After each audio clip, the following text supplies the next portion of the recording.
Oh, he's got it muted. So we're ready then. Yeah, we're ready to roll.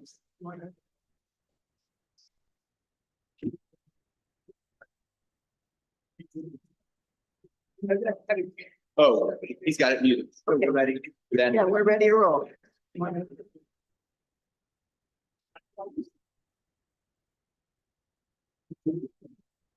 Hello. Oh, he's got it muted. So we're ready then. Yeah, we're ready to roll.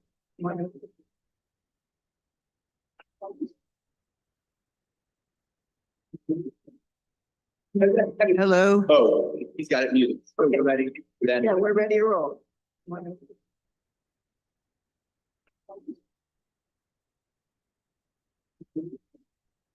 Hello. Oh, he's got it muted. So we're ready then. Yeah, we're ready to roll.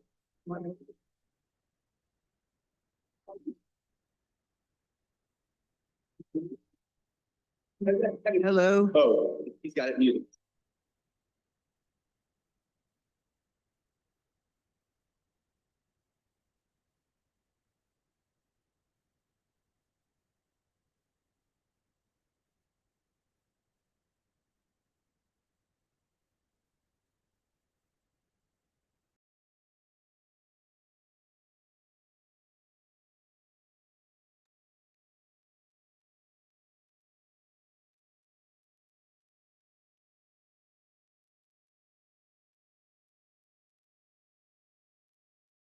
To the October full board meeting of Community Board 7 Manhattan. I wanted to thank St. Paul's and St. Andrew's Church and our own Reverend Kay Carpin to the October full board meeting of Community Board 7 Manhattan.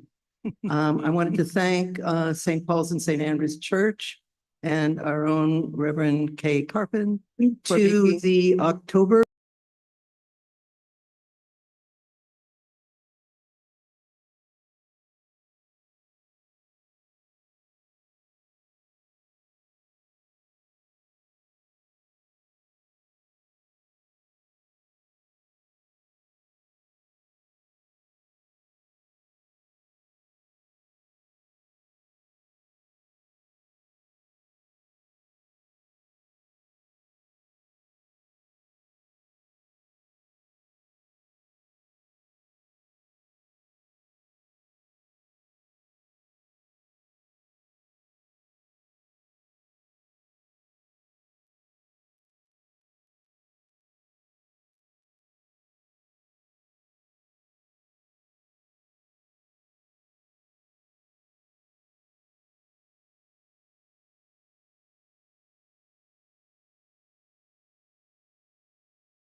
to resign from the board. Tonight's main event is our board elections, and many are anxious to get home to view the next important event in another election to resign from the board. I ask you to be mindful, therefore, tonight's main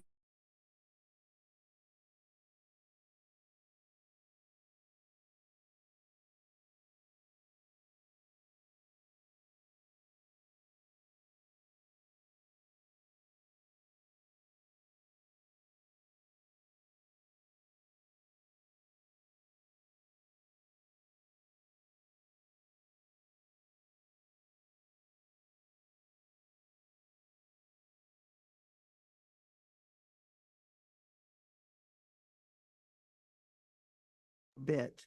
Can somebody text them or? Okay, thank you.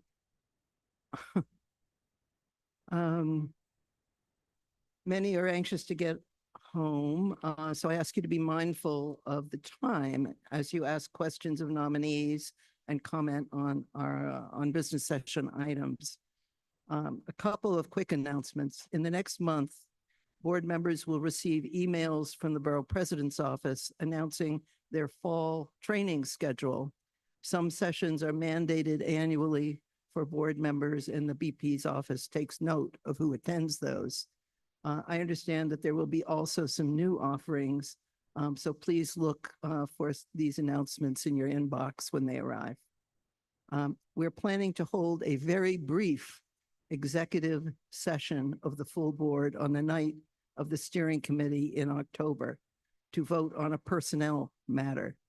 We will need a quorum of 26 to conduct business, so I urge you to note October 15th at 6:30 on your calendars and attend. I will send an email to all board members well ahead of that date with details on the resolution that we will have before us. Steering committee will begin at 7 that night after the full board executive session, and you might want to stay for some of that at least, as we will be voting on several small changes to the bylaws, and I know there are many members outside of steering who have a strong interest in that. If passed, the changes to bylaws will be presented to the full board at the November meeting. Also note that the November full board has been moved to November 12th, as our regular meeting date conflicted with election night. And that probably would not have worked. So with that, I'd like to turn it over to Max for the district manager's report.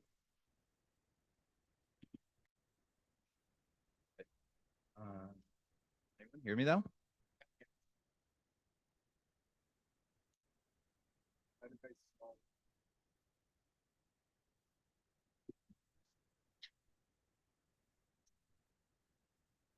Cool. Thank you. Very short report because like many of you, and I've heard from at least a dozen board members in the last couple of days about how we need to keep this meeting short, apparently, so we can all watch the vice presidential debate. I echo those sentiments. I'm very excited. Anyway, so very short. I just wanted to take this opportunity to thank Barbara Adler and Seema Reddy for their time on the executive committee. Especially, thank you, especially because I was pretty new at the time. It was really helpful to have seasoned board members that had been here for a while to kind of help get me up to speed. I really appreciate that. And I'm looking forward to a new chapter. So thank you both. And that's the extent of my report. Thanks.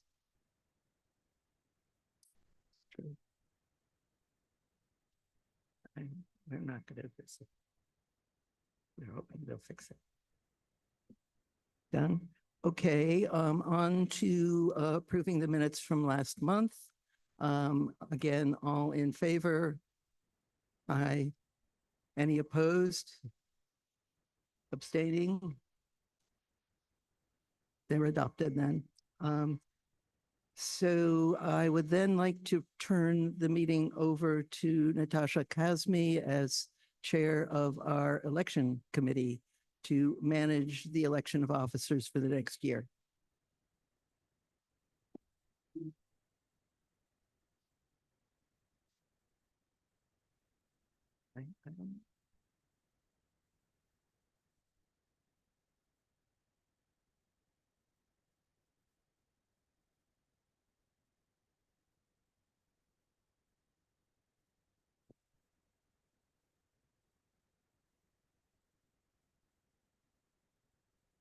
Can everybody hear me now? Okay, good. So welcome everybody to the most important election of 2024. My name is Natasha Kazmi, to anybody who's newer on the board, and I'm the election chair tonight. And with me on my committee are Avi and Elizabeth. They're sitting over there.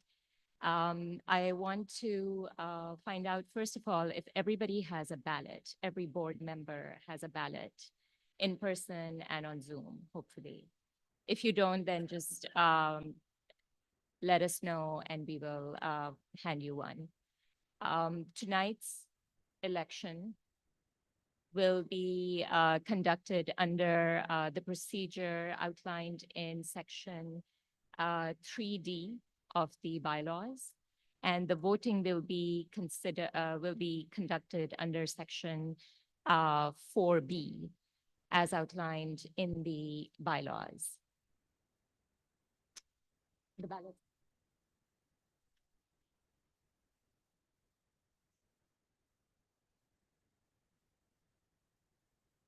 So the ballot, of course, has 2 pages. Just familiarize yourself with that. We will use only 1 page initially, the first page. We will get to the second page if needed for a runoff for the race of vice chair, but we'll come to that later. Right now, we're only concerned with the first page. Please note that there is only 1 candidate for the chair's position. There are 3 candidates for the vice chair's position, but there is only 1 vice chair position open. There are 2 candidates and also 2 positions for co-secretary. And there's only 1 candidate and 1 position for treasurer. So make sure you keep that in mind. For the vice chair's position, you can only vote for 1 person. Another important thing to note about the ballot is that you have to state your name legibly, and you also have to sign it before turning it in. Otherwise, the vote will be invalidated. So with that, yes.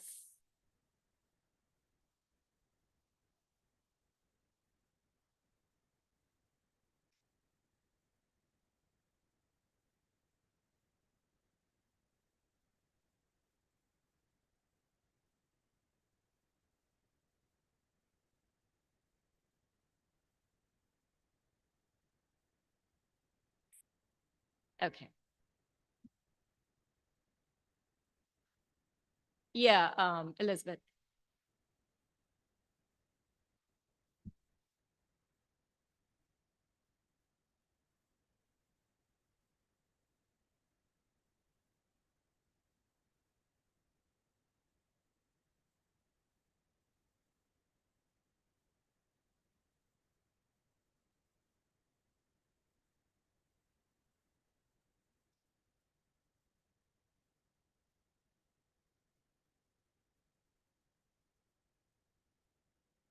Is there an extra mic or?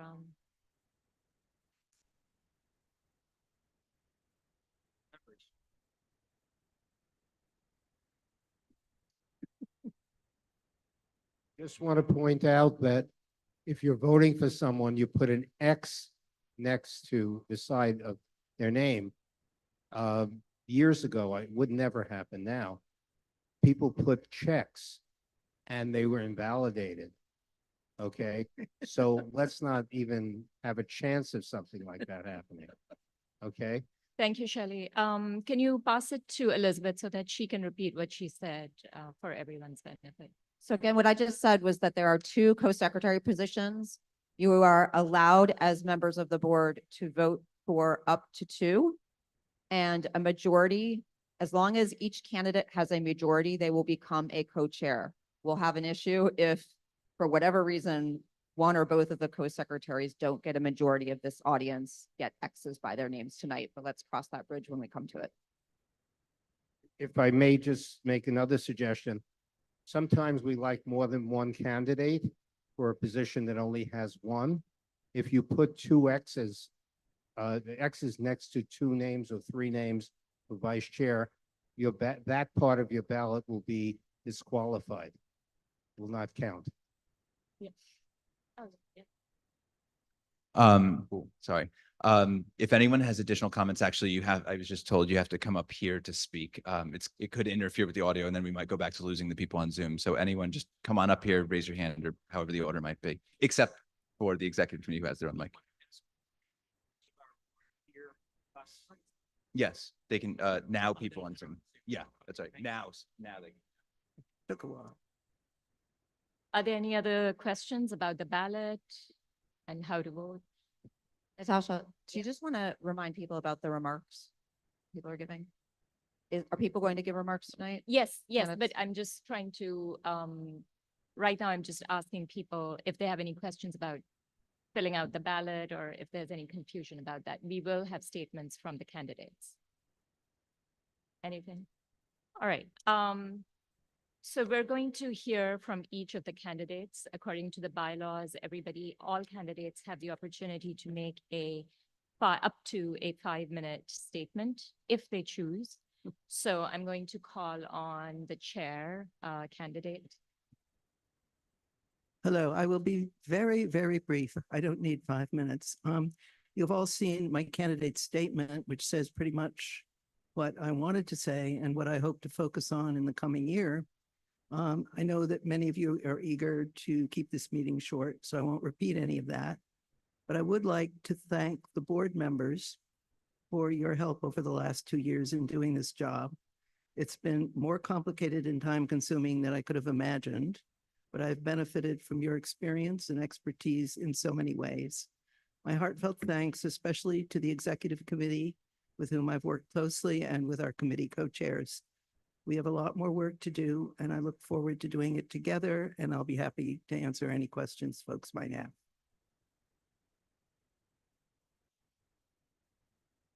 Yes, go ahead. So I just have a question, Beverly. Thank you for your remarks, and we look forward to welcoming you. Hopefully, the voting turns out. On the executive committee, could you maybe just describe the importance of the executive committee and how you use it, how you plan to use it? Because we're going to be electing a new executive committee effectively tonight. Thanks. Okay, the executive committee, which is recognized in the bylaws, is the group of elected officers of the board. We have been meeting monthly in executive session to do planning and to deal with sensitive matters like personnel and other issues of that sort, which belong in an executive session. I rely very heavily on their wisdom and try to ensure that as we bring forth any new projects or ideas, those are vetted properly at a planning level with that group of people. And I will and have asked members of the executive committee to stand in for me on a variety of different matters where I was unable to spread myself that thin.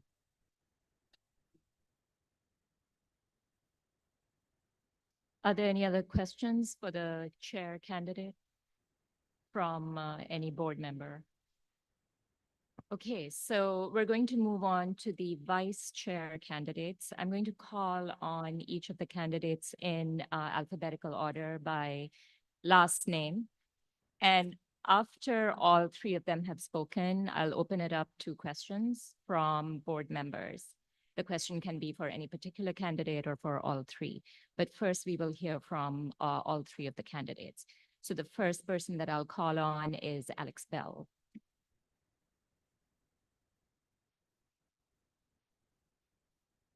Hello, everyone. Hopefully everyone recognizes me, but if not, I'm Alex Bell, currently co-secretary and running for the vice chair position.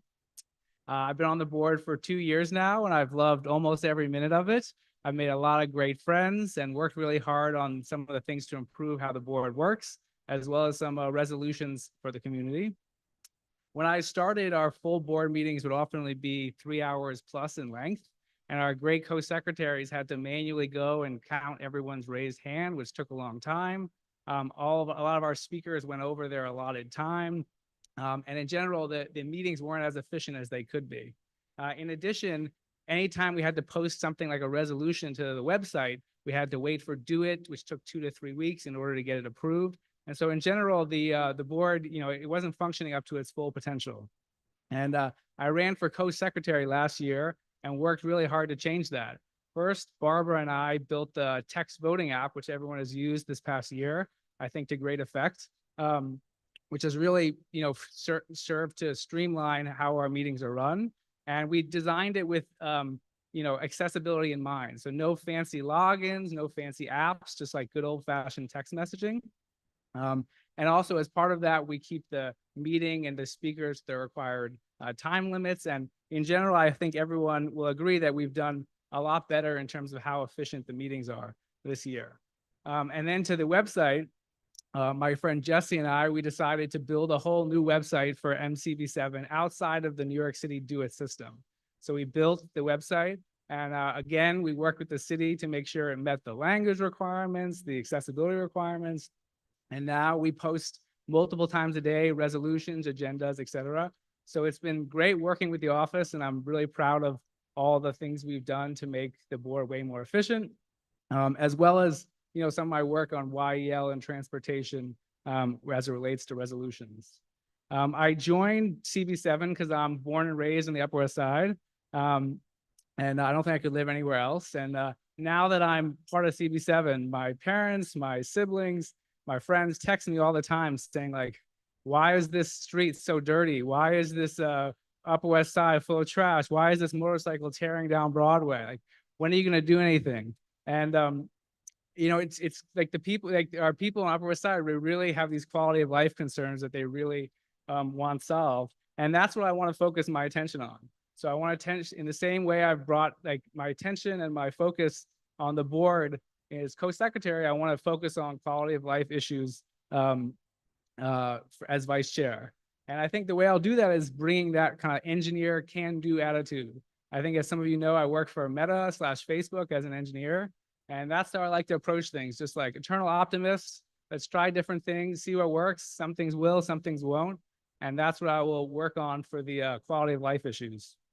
To that end, probably the first thing is focusing on some kind of data collection, probably outside of 311, understanding what does the community want? What do they see?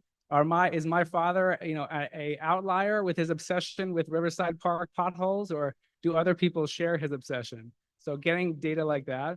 And then getting out there and really seeing what other people and what other agencies are doing. So to that end, as I talked about in my report, I've joined the NYPD Auxiliary with the 20th Precinct. So I'm going to be training and be patrolling our neighborhood on the Upper West Side. And that will give me the ability to see, like, inside of the agency, why are they enforcing some things and why not? And try to understand more about how to fix these quality of life issues. So I think that's going to be my focus, and I'm going to bring the same kind of intensity that I did as co-secretary. I think lastly, I'm not a part of any organization, advocacy group, or have any kind of conflicts of interest with any or all organizations. I really enjoyed working with everyone as co-secretary, and I'm going to bring the same, if elected, I'll bring the same fire and effort to the role of vice chair. So thank you very much. Alex Bell for vice chair.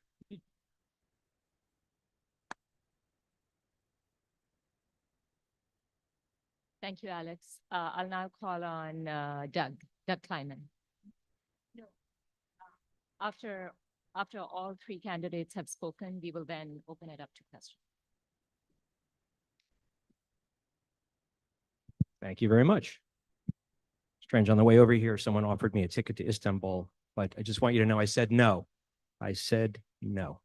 Now, I'm very honored to be a candidate for vice chair. I have a very deep connection with this neighborhood. I'm born and raised in this neighborhood, went to public school, nursery, kindergarten, elementary school, junior high school, and high school. Although I actually went to the music and art, which is now LaGuardia, which is in our district.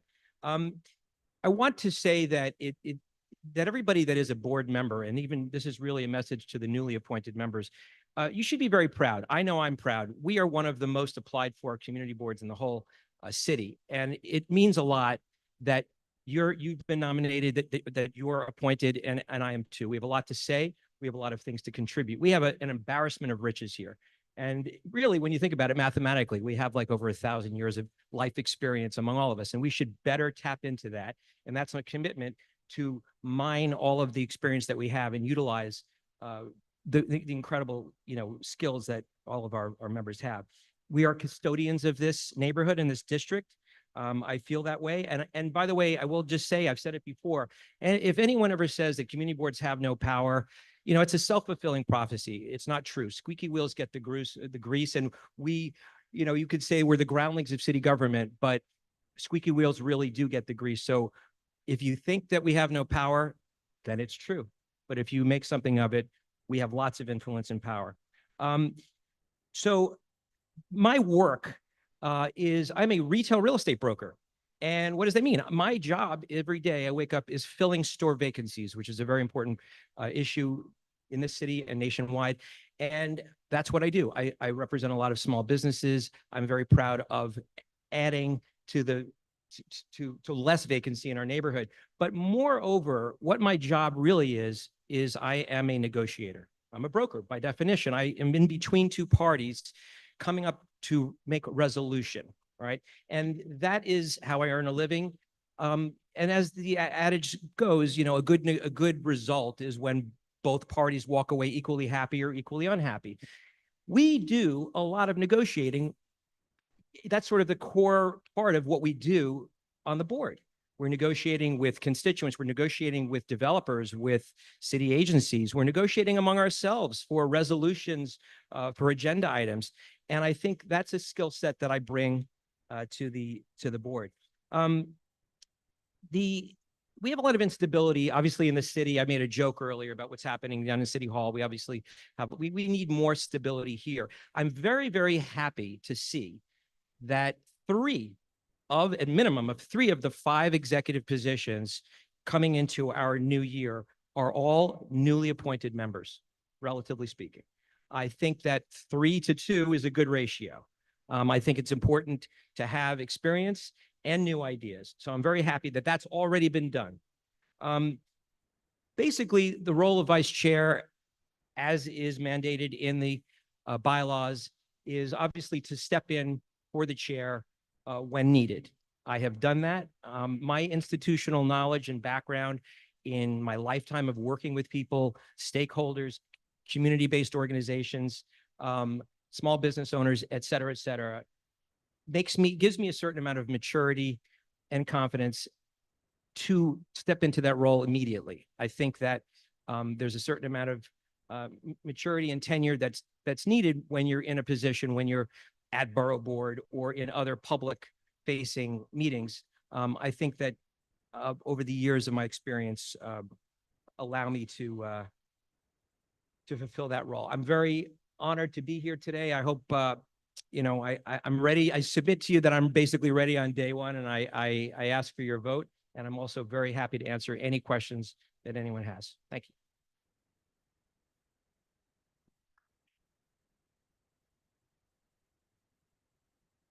I'm going to call on Will Ortiz. Good evening, everyone. My name is William Ortiz, and I'm running to be your vice chair of Manhattan Community Board 7. I'm a proud native New Yorker, and a lifelong Upper West Sider. My parents are still here on Amsterdam Avenue, and my wife and I are along Riverside. The Upper West Side is my home. It's my family's home, and we're continuing to build our roots here by raising my newborn son in this vibrant community. Photos are available upon requests. Tonight, I want to share with you 3 things: who I am, why I'm here, and what I plan to do as your vice chair. My Upper West Side story began when my parents, named Tony and Maria, settled on a small apartment here in Amsterdam Avenue to raise 2 boys.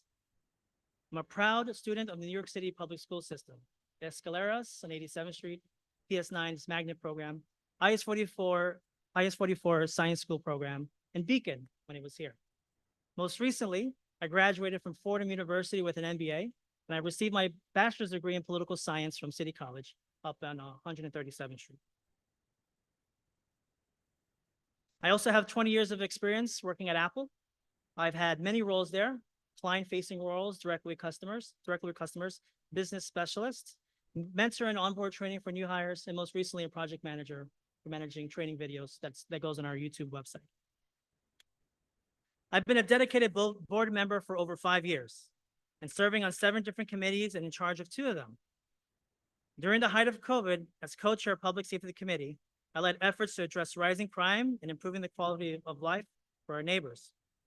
One of my first actions was a joint resolution with the Transportation Committee, calling on the MTA to install protective barriers on the 72nd Street and 96th Street train lines on the 1 line. I'm thrilled to share that MTA has launched a pilot program on the L line and eagerly awaiting our barriers as well. This is more than just safety. It's about protecting the well-beings of our families and making public transit safe for everyone. I also work closely with the 20th and 24th precincts to address safety concerns at a local schoolyard on 108th Street. And additionally, my other co-chair and I collaborated with other community boards and other precincts to address the motorcycle and mopeds that we had over the summers. I don't know about you, but this summer's been pretty quiet. I believe that's all thanks to the effort that we did 2 years ago. Currently, as co-chair of Health and Human Services, we have had important presentations on vital topics, from health hazards of plastics to opioid overdose prevention and to citywide public bathroom initiatives. These initiatives are not just about information, they're about ensuring our neighbors have access to resources that improve their daily lives and help us build a healthier community. I'm running for vice chair because I believe the position requires a leader who has the drive, moral character, and experience to lead and be supportive. Supportive to all 50 community board members, to our elected officials, and to the community who comes out to hear us speak. My plan as vice chair is to be a direct support to every single board member, whether it's assisting with text to vote, connecting with a Blocks Association or other interest group, or simply being a friendly face to listen to and have a meaningful conversation about topics and resolutions. To quote President Woodrow Wilson, "The ears of a leader must ring with the voices of the people." I'm here to help every member continue and to contribute in the most meaningful, impactful way they can. Additionally, I want to enhance the transparency that we have in the executive committee and bring down any information that we could back to the people. There's sensitive information that needs to be reserved, but whatever we can bring down, I would love to bring down to us. I'm here because I am not affiliated with any other special interest groups. My only commitment is to the well-being of our community. And I'm here because I genuinely believe that when we listen, collaborate, and work together, we can build a neighborhood where everyone's voice is heard and every resident feels supported. Leadership is not a title, it's a behavior. The way you do anything is the way you do everything. I strive to lead by example, whether it's in my work, in my committees, in my profession, or raising a growing family. Thank you for your time and strong consideration. Together as a community board, we can make the Upper West Side an even better place to live, work, and grow.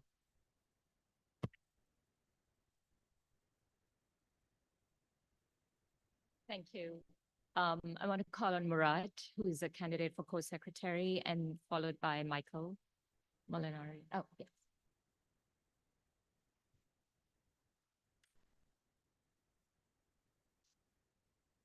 Hey everyone, I'm Murat. Since the co-secretary roles are not really a competitive election, I don't want to take up too much time. I just want to say I'm a lifelong New Yorker, Army veteran. I have my master's in public policy and administration, currently going to school for law. I have experience working in New York City government, including working with community boards. More specifically, I also have experience working with Max in the previous community board. I have close relations with the board office staff. You might notice that I don't speak up too much during meetings. That's because I believe in speaking up when you have something to say and something to add, not just to repeat what others say. And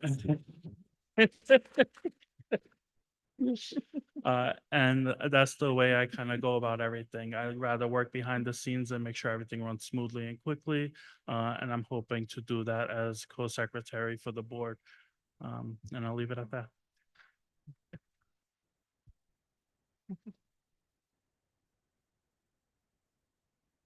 Tough act to follow.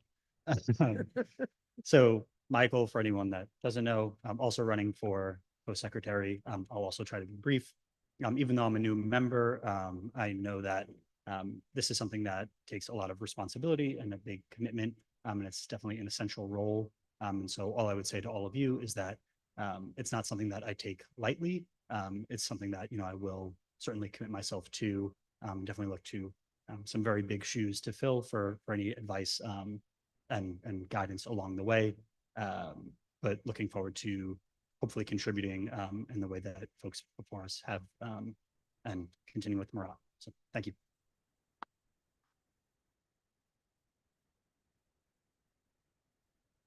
Thank you. Kevin Reedy. Oh, sorry. Good evening, everyone. I'm Kevin Reevy. I am co-chair of the Youth Education and Libraries Committee. I joined the board in May of 2023. And in September, Beverly reached out to me and she asked me if I would serve as co-chair. And I'm always up for a challenge and decided to do that. So I've been serving as co-chair of YEL for 1 year. So a little bit about myself. I am a fifth generation New Yorker. My great grandmother did something most women didn't do in the 1890s. She left my great grandfather. She left him in Virginia and came to New York, and she settled in Harlem, and the rest is history. So growing up, what was instilled in me was community service.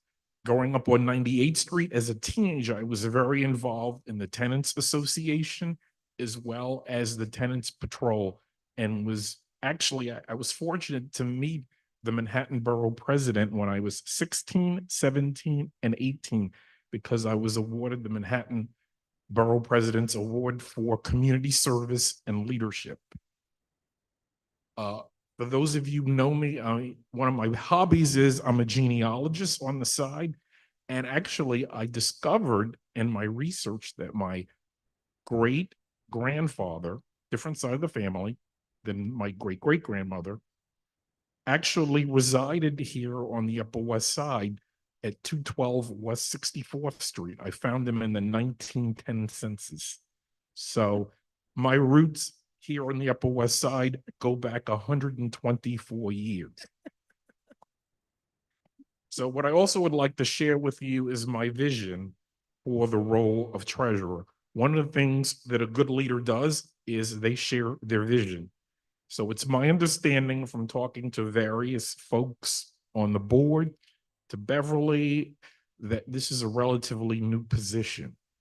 So first, I want to talk about financial transparency.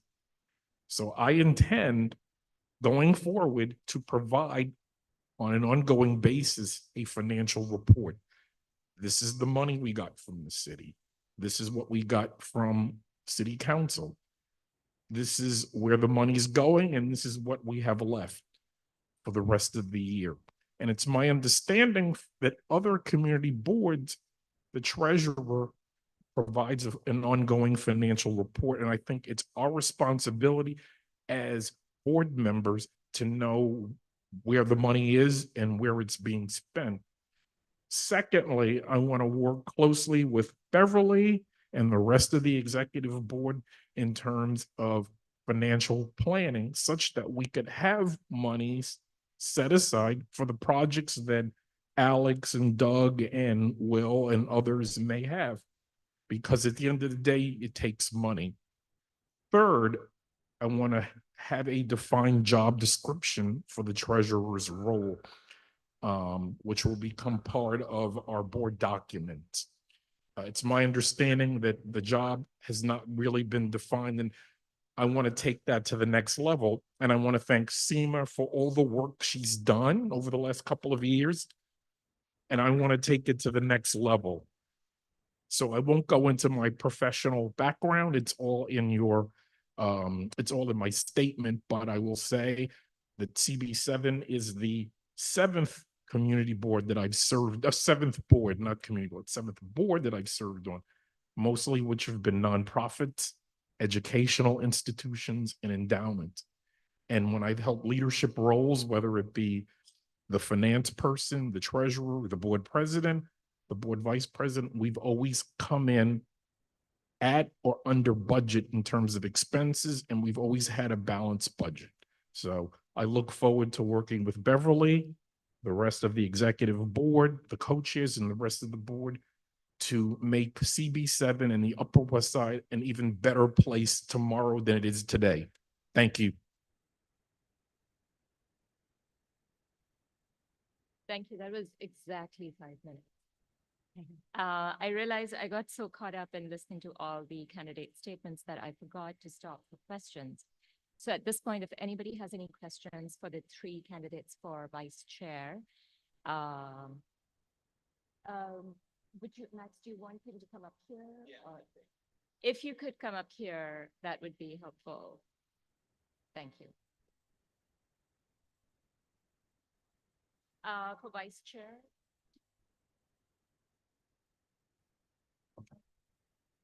First of all, great speeches, everyone. I'm really looking forward to working with all of you. I thought this would be an interesting scenario to give to each of you who are running for vice chair. And for those of us who have been vice chair before, we've encountered something to this effect. And I'm curious to hear how each of you could briefly and no more than 2 or 3 sentences answer or respond to this particular scenario that you might face as vice chair. So I'm just going to read it really quickly. A highly controversial Manhattan zoning resolution is seeking community board approval. You have been quite outspoken at CB7 about the planned rezoning, both in public meetings and in your individual capacity. CB7 voted to approve the rezoning, and it's going to be voted on at Borough Board tomorrow morning. The current chair has called you and is unable to attend Borough Board, and you're being asked to fill in for the chair at the Borough Board meeting. In 2 to 3 sentences. Oh, and by the way, you are working, and so you add a scheduled work day for the next day. In 2 to 3 sentences, could each of you briefly sum up how you would address the situation and respond to it in your capacity as vice chair? Thanks. How you want to, do we have an order? Sure. Well, thank you for that. That's a great question. I'm going to reiterate my statement that I'm fully committed to the Upper West Side and to the community board. So my job will hear a sick day out of me, and I would go to the meeting. I also would defend the position of the board. I wouldn't use any personal bias or any personal opinion that I have of mine. If there is a committee vote that I disagree with, but I'm being called and asked to support it or approve of it, I will do that. And so that is my commitment to the committee and my respect to the committee and to every single board's members' votes and decision. Yeah, I think similar to Will, I would head on over. My job is flexible enough that that's not an issue. And yeah, I'm there to represent what our board has decided in our resolution. So I'll do my best to represent what the resolution says and what we all voted on. Yeah, I echo the other 2 candidates' statements. I think the word is fiduciary, and the way community boards speak is by resolution. And in fact, I've actually had the experience of doing this for the city of Yes, which is one of the most comprehensive, protracted resolutions that we had that was very nuanced. And in fact, I did vote at Borough Board and was very careful to make sure that I was representing Community Board 7 and not Doug's opinions on anything. And so I've actually had that real life experience, and I would do it again. Thank you.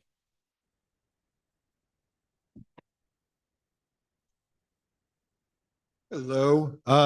So I have 2 questions. First one's on your judgment, and the second is what you're going to contribute. So the first one on judgment could actually swing the election. It's your favorite bagel on the Upper West Side.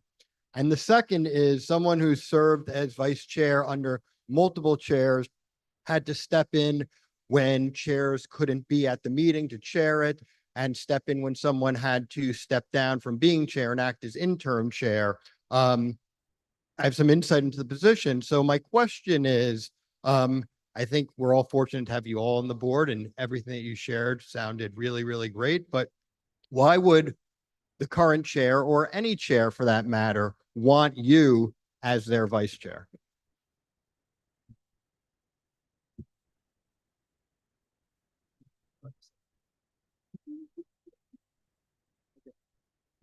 I think to the first question, it's obvious. Absolute Bagels is the only answer. Please bring cash. Try not to go too early. I mean, you have to go early because otherwise the line is ridiculous. To the second question, which was about why would the board want me as the vice chair? I think why would the chair? Thank you. I think it's a yin yang situation, right? Like I think the position of the vice chair is to fill in some of the gaps or things that the chair doesn't have the opportunity or ability to do or interest in doing. And I think with Beverly, I've done a great job with that already as co-secretary, filling in things like the meeting scheduling and things like the text to vote and et cetera. So I think that's how I see the role, is kind of filling in the spots that the the chair is unable or can't do. So that's why it would be a good choice.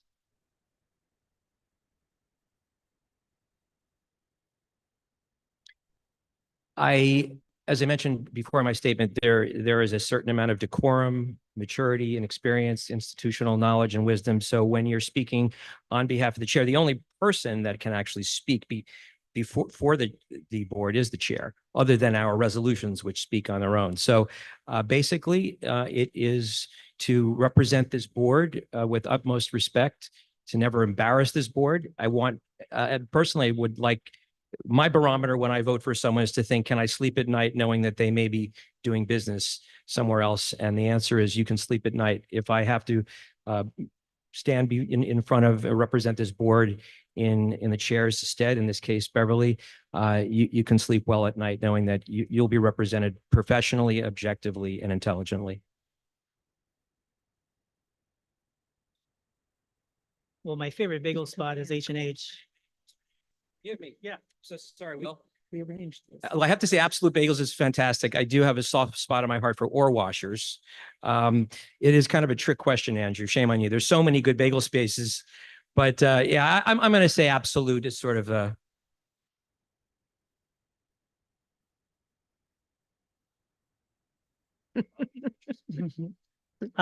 H&H for a long time, but I really like Kosar's on 72nd and West End right now. They're amazing, and not just their bagels.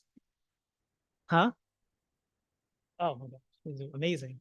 To answer your question on why the co-chair, why the chair would want me as a vice chair. Well, I would say that, you would want a vice chair who can fulfill the role of a chair, right? You want to be ready. I have an analogy for what I feel, what my mentality is going in as a vice chair. I hope I don't lose you with this analogy, but I practice martial arts, and each time you get a belt promotion, there's a seriousness to what that belt promotion is.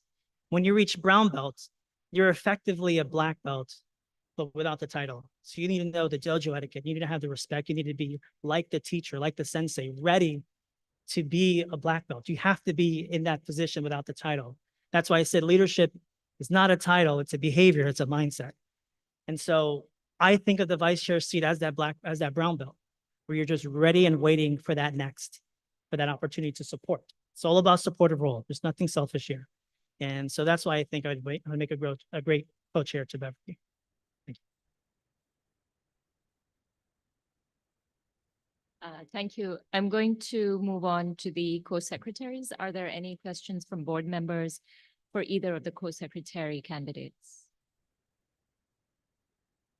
Okay. Any questions for the treasurer candidate, Kevin Reevy?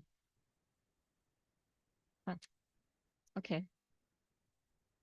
So with that, I think we can, before we start voting, I just want to reiterate a few things. It is important, really important to mark your ballot with a check.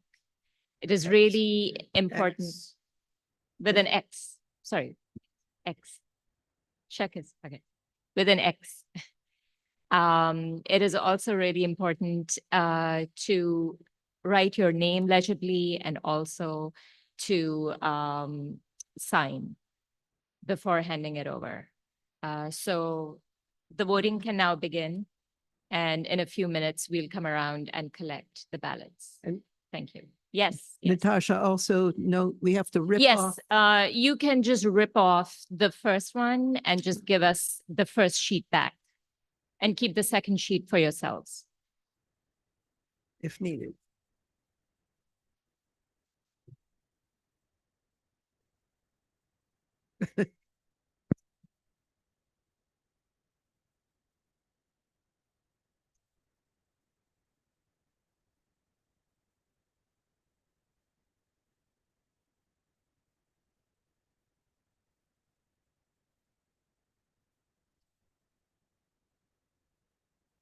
We'll give a moment for folks to finish filling in the ballot, and then we will launch the community session after. Yes, we'll launch the community session while they retire to count ballots.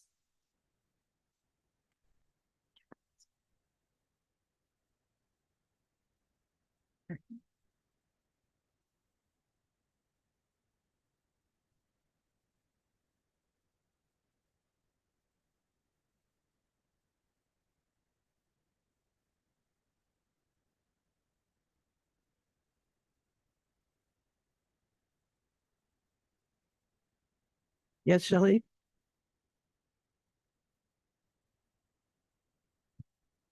I can't give you the number right now, but we've arranged for those who have waivers to be able to vote by computer. So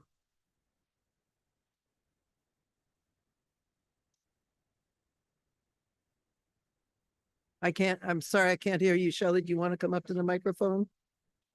Has everybody handed in their ballots? Everybody who's here in person? Hi. Okay, I think we have your online one. I'm sorry? Oh, sure. Shelley had a question. Okay, the question was, how many board members are present who can vote? And the reason for that, in case there must be on the contested position, there must be a majority for one candidate. If not, we have to go to the second ballot. So we have to know the number, and it has to be 51% of the vote. Of won those who by are that present individual. and voting, right? Correct. Of the people who are here.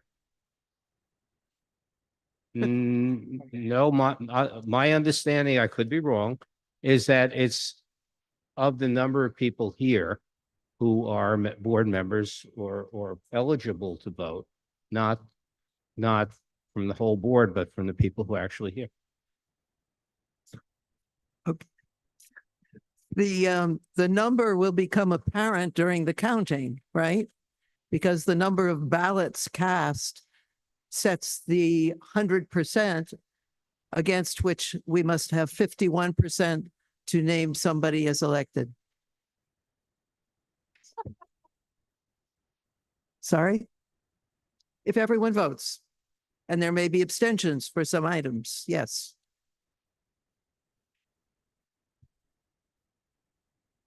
We have made arrangements for those who have waivers and are online to be able to vote electronically, and we already have most of those ballots in. All right. So with that, I think our colleagues on the election committee are off doing their work, and we should move forward with the community session. So who is tracking signups to speak from the public? Is that you, Jesse? Please let us know if there's folks either online or in the room who have signed up to speak. Mariana, she's here in person. Can you come forward to the microphone? We're going to do 1 minute because of the urging I've had from so many of you to make the meeting short. Great. Hi, everyone. My name is Mariana. As mentioned, I'm here from Lincoln Center. I'm a new community point of contact, so I'm really looking forward to working with all of you. I just want to share some quick updates and highlights from the last month. Marico Silver started as our new president and CEO last week. We also hosted NYC's Aging Talent is Timeless Manhattan Borough Competition this past September, and we kicked off our Latin Heritage Month. We actually have our first comedy night in Spanish tomorrow at 7:30 in the atrium. Coming up, Lincoln Center Presents season is in full swing. We have flyers over there in the back. We also hope you'll join us for open house on October 27th. It's free kids and families programming. And we will be premiering the documentary of San Juan Hill on October 9th. Many members already joining us in Alice Tilly Hall. And lastly, we'll be rounding out our month with a Dia de Muertos celebration on October 31st. Looking forward to working with y'all, and I'll send some links and more information. Thank you. Lian, Jesse, next session, next speaker. Lian. Item.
No.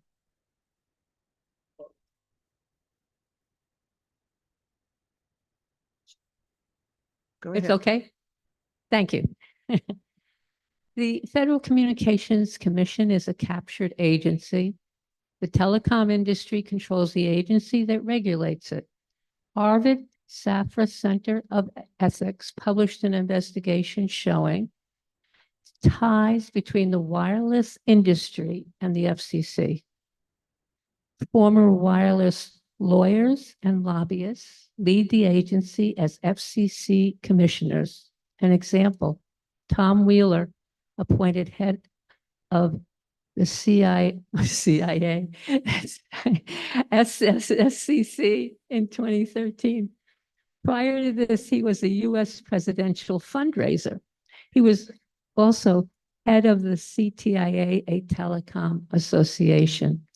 He laid the groundwork for 5C, pushing through regulations to strip local authority regarding cell antenna placement. Please read the investigation.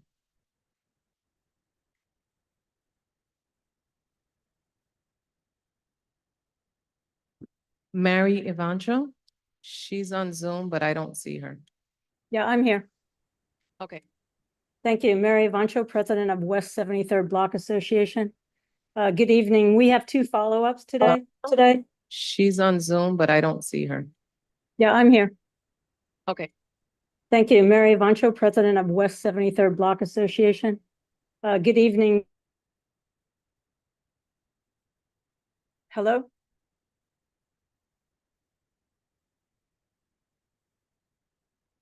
Hello?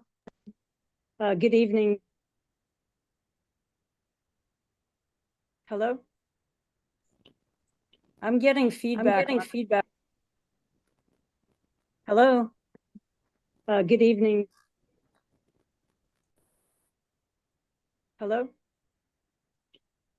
I'm getting feedback. Hello? We're hearing. Good evening. Can you hear me? Hello? Okay, we have two follow-ups. We were told at last month's full board dining applications were available to the public. However, the following day. Mary, can you give us a second? Yes. Thank you.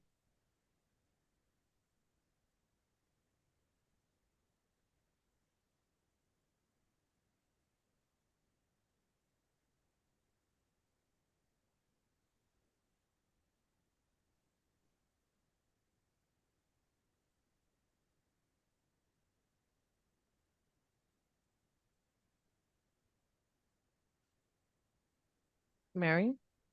Yes. You ready? You ready?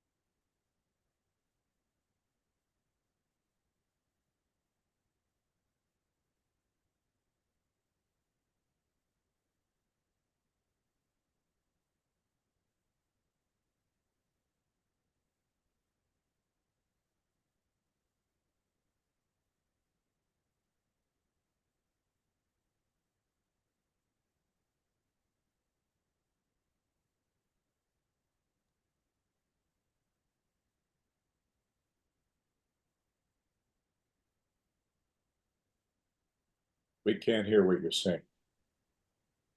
Can you hear me now? Should I begin? I can hear you.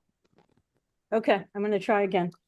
We have two follow-ups. We were told at last month's full board dining applications were available to the public. However, the following day, CB7 confirmed that was incorrect. We thank you for that acknowledgement, and those applications were eventually made available on September 8th. Second follow-up is the global issue of garbage on dining applications. We were told at last month's full board that garbage location was on the applications. This, however, is not the case. We therefore ask that CB7 commit to addressing garbage location on drawings that are up for review. And now that summer is behind us, we request that these applications not bypass a full board vote. Lastly, we ask that all liquor license applications, which are not currently available to the public, be made available. Thank you very much.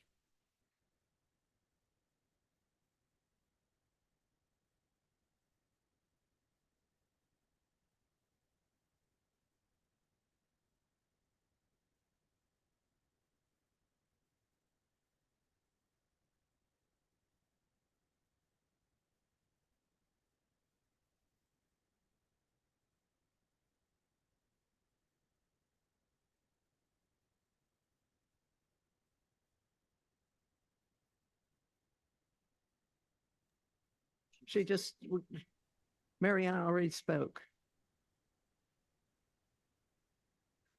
Did you hear everything? Okay. Okay.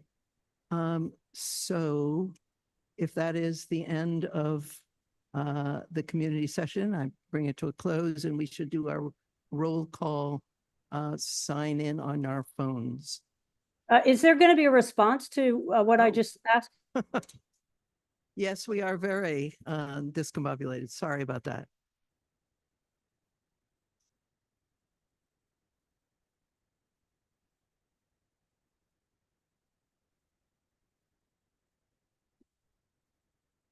It's working? Okay, well, so nice to meet you all. My name is Esther Caroline. I'm the new community liaison and legislative aide for Senator Hoylman Siegel. You all might have met Evan, who is really lovely, and I have big shoes to fill, but I'm excited to work with you all over the coming months, get to know the needs of the community, share some of the work we've been doing, and yeah, hopefully build up the Upper West Side. So we have a few things to share about some of the work we've been doing and some upcoming events. Give me just 1 moment. So firstly, last week, we published a report on congestion pricing in the area. There's a report that shows that traffic congestion is a pretty serious public health issue, and we want to resolve that as quickly as possible. If you'd like to see our full report, we can send it out, make sure it can get to all of you. Also, very importantly, this coming November, when you go to vote, if you turn over your ballots, there's Proposal 1, which safeguards against discrimination based on ethnicity, national origin, age, disability, sex, sexual orientation, gender identity, gender expression, pregnancy and pregnancy outcomes, as well as protect reproductive healthcare and autonomy. This is a pretty important proposal, so we encourage you to flip over your ballot and make sure you're voting on that as well. Lastly, and this is very exciting for me, I'm new to the job, but I was lucky to be able to go to the announcement this morning at CMOM, which is the Children's Museum in Manhattan, that they're opening up a new location. We actually contributed a capital grant to that, so we're really happy to be a part of that. And this marks the new Upper West Side Museum Mile. So we're taking after the East Side. We have exactly 1 mile of museums. We measured it. So it's very, very exciting for us. I think that's it for this past month, but coming up, some exciting events. We have an older adult resource fair that's going to be on October 24th at the Lincoln Square Neighborhood Center with Goddard Riverside. We encourage you all to show up. It'll be a really great opportunity to connect with different resources in the area. We are also hosting a Shred Day on October 10th at 97th Street between Amsterdam and Columbus. So bring all your sensitive documents and we'll shred them, basically. And also we have new resource guides. We have a family resource guide and an older adult resource guide. I lugged them all the way here, so please take them. I have a bunch here. You can come see me and I will give them to you at the end. And also, finally, we're very excited to announce the Sheddies, which is our new initiative to take down all of the very ugly shedding around the Upper West Side. We'll have a contest. You can nominate your favorite ugly shed, and then we will give it the Sheddies Award. It's very exciting. Yeah, that's it from me. It's so nice to meet you all. I'll be hopefully reaching out to some of you maybe to get coffee, get to know you in person. Yeah, looking forward to working with you. Thank you.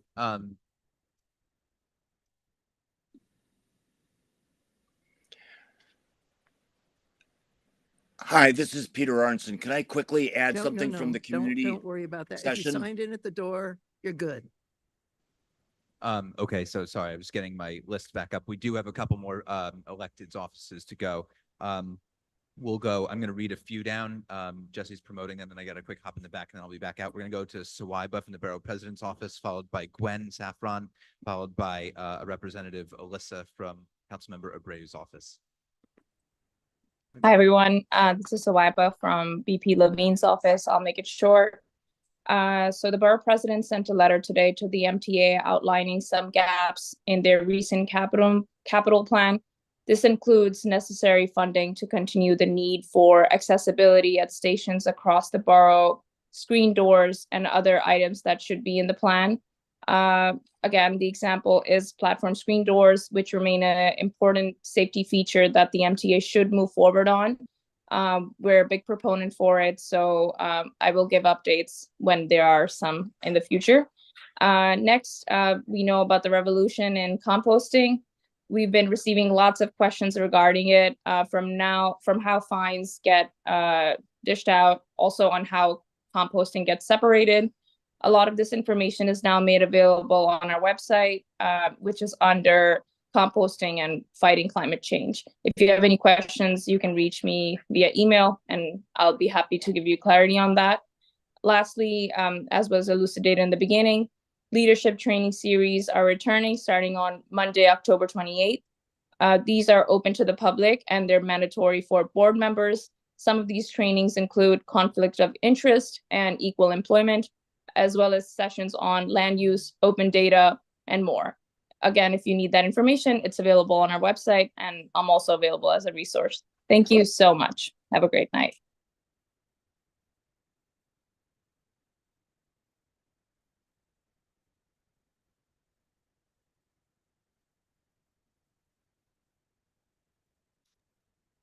Are there more? What? Sorry, I listed three, and then I went to the back. I didn't hear who actually spoke. Just Sawaiba that went? Sawaiba. Okay, we can go to Gwen Saffron, and then Alyssa Ferrari from Councilmember Abreu's office, and then Hannah Wienerman. Hey folks, happy October. Gwen Saffron from Public Advocate Jami Williams' office. In the interest of time, I'm going to condense and speed run our updates. So the New York City Council recently passed the Public Advocates Bill requiring the city to place a historical marker at the site of the city's first slave trade market at what is today the intersection of Wall and Pearl Streets in Lower Manhattan. This bill is part of an ongoing effort to educate people about the injustices in our city's past and inform the pursuit of equity in the future, along with informing New Yorkers about the history of enslaved people within our city. It ensures that the history of slavery cannot be erased, and it also stresses the importance of teaching that history accurately without any filters or limitations. That legislation was part of a package of bills that addressed slavery and its impact throughout the city. Secondly, at a recent Board of Correction hearing, the public advocate called for an investigation into the hundreds of lawsuits alleging sexual abuse on Rikers Island, which have been filed against the Department of Correction. He suggested that the mayor could assemble a task force, hire an independent attorney or investigative firm, or ask for help from the state and federal partners to further investigate. These lawsuits were from individuals who said they were sexually assaulted while incarcerated in city jails and detail harassment, sexual assault, and rape, alleging that the department knew about the abuse and failed to act. Our office calls for accountability and change to prevent future harm. I also encourage you to get the new COVID-19 vaccines, which are available. New Yorkers can sign up for an updated COVID-19 vaccine as well as a flu shot at vaccinefinder.nyc.gov. And as always, anybody can reach out to our office by contacting gethelp@advocate.nyc.gov or by calling 212-669-7250. Thank you. Alyssa from Councilmember Abreu's office. Hi, everyone. Good evening. Thank you for having me here tonight. I too will try and condense what I had, my whole spiel I had written out. On the legislative side of things, Intro 736, which is a rat contraception bill that Councilmember Abreu had written, was passed just last week. And there are two new pieces of legislation that he's introduced. These are Intro 1046 and 1047. It's a campaign called More Than a Snore, highlighting the dangers of sleep apnea. On the constituent services side of things, I'm excited to mention a shredding event. We are sponsoring this in partnership with DSNY, and it'll be held on Monday, October 7th from 9 to 12 on Broadway in LaSalle. We're also sponsoring a mobile mammogram event held by the Italian American Cancer Foundation at the Ascension Church on West 107th Street. So this is going to be on Friday, November 1st from 9 a.m. to 4:30 p.m. Appointments are free, but reservation must be made in advance. You can contact our office for that. And this is a little bit further uptown, but we're also sponsoring Jacob Schiff Family Day on Saturday, October 5th from 12 to 3 p.m. I figured I'd mention it in case there's any interest. It's going to be held at Jacob Schiff Playground, which is on Amsterdam Avenue between 136th and 138th Street. For any questions, our office can be reached at 212-928-6814 or via email at district7, so it's district and the digit 7, not the word, at council.nyc.gov. Thank you so much and have a great rest of your night. Thank you. Thanks. Next we'll have Hannah Wienerman, followed by Julia Mayenza. Hannah Wienerman from Congressman Jerry Nadler's office. I would say that for legislative updates, you can check our website. Congress is not going back into session until November, but if you want to see some of the things that the congressman introduced last month, you should go to nadler.house.gov and go to our newsroom. We'll have all the information there. A few casework things I wanted to flag. Our office sent out a constituent services e-newsletter last month, and there's important updates to Medicare, your federal student loan payments, and veterans benefits. So all that information is on our website at nadler.house.gov. Speaking of Medicare, open enrollment begins on October 15th and lasts through December 7th. So if you have any questions, please contact our office. The State Department announced that their online passport renewal system for eligible U.S. citizens is now up and running. So now you can renew your passport online. The website is available 24/7, and the website is travel.state.gov/renew online. And lastly, households can request 4 free COVID-19 tests, 1 per household, by going to covidtest.gov. I don't know how long that runs to, but I will let you know. Have a great meeting. Congratulations to whoever gets elected, and I hope to see you soon. Take care. Thank you. Julia. Hi, everyone. Julia Mayenza from the Manhattan District Attorney's Office. There's one major indictment I want to announce tonight, which was announced yesterday. The DA announced that there's been a hate crime indictment of Miles Utz for an anti-Semitic attack, actually 2 anti-Semitic attacks on the Upper West Side. You may remember this incident from back in June. It was a man who threw a glass bottle at a Jewish individual, spit at another individual, and made anti-Semitic remarks while doing so. I think it's really important to flag something that sounds obvious but often isn't in the moment, which is how important it is to call 911 and to stay there and speak to the police if, God forbid, you witness or are victim of a hate crime. It really makes the investigation process, all of it, it's so important. And if you are more comfortable reporting through our hotline, that number is 212-335-3100. Unfortunately, it is a very scary time, and we continue to see a very high hate crimes docket. And so I really encourage people to reach out if you're interested in more of the community outreach and education work that my unit has been doing, our office has been really engaged in. And of course, please feel free to reach out with any questions. Have a great rest of your meeting.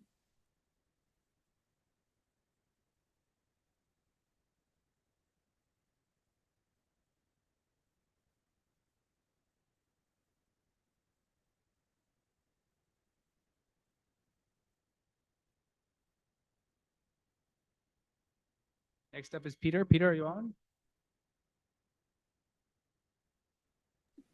Are you asking if I'm on? Peter Arnson? Yes, go for it. Okay, I wanted to call to people's attention that the brown bin program is starting as of October next week. And this is really important for the city and for trying to control the rats. Residents can request brown bins from DSNY, and their buildings are going to need to have them.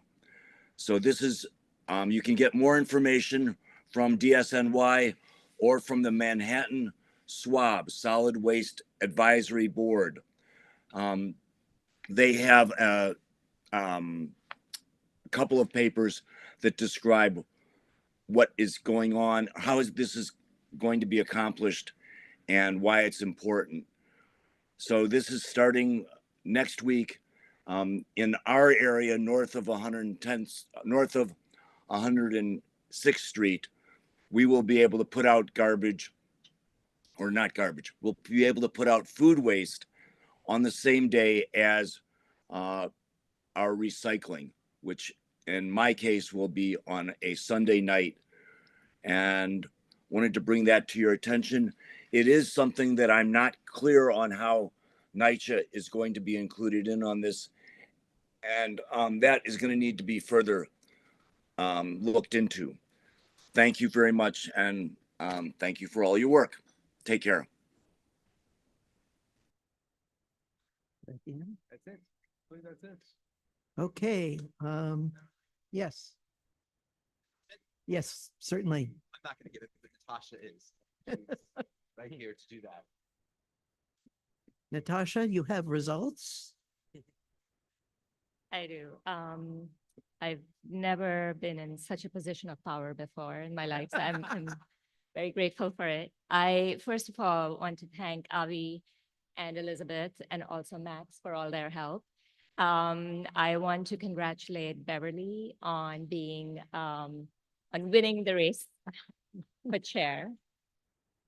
I want to congratulate the co-secretaries for also winning their positions, Michael and Murat. And I also want to congratulate Kevin Reedy in the treasurer's race. And the final announcement is that we have to go in for a runoff for the vice chair's position because no one candidate was able to gain a majority vote. So if you look at your ballots, your remaining ballot, there are two candidates listed over there, candidate 1 and candidate 2. The two candidates are Alex Bell and Doug Kleiman. Candidate 1 is Alex Bell. Candidate 2 is Doug Kleiman. So it's basically in alphabetical order, Alex Bell, Doug Kleiman, candidate 1 and 2 respectively. Please note that you can only vote for one. Please note that you have to write your name legibly and also sign for your vote to be counted. Are there any questions? Oh, Mark. Oh, you need a ballot, yes. Yes, envelope. Has anyone seen an orange envelope? How about that?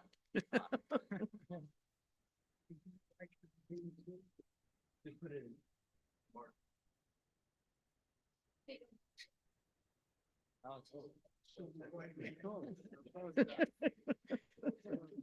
And have people written in the names, Alex Bell and Doug Kleiman? What is, are you saying something? So Alex Bell is candidate 1 and Doug Kleiman is candidate 2.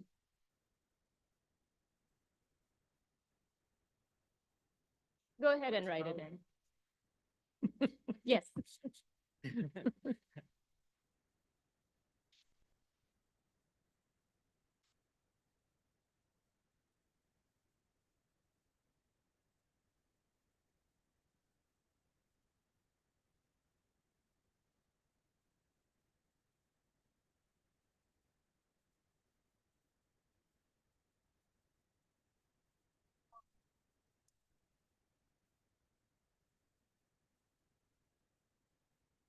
Great.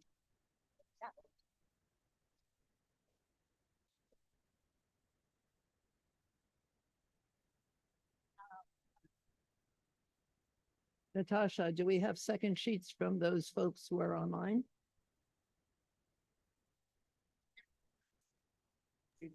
Do all the online, everybody on Zoom, do you have the sheets? We do have the second ballot. If anybody does not, please send Max a message right now.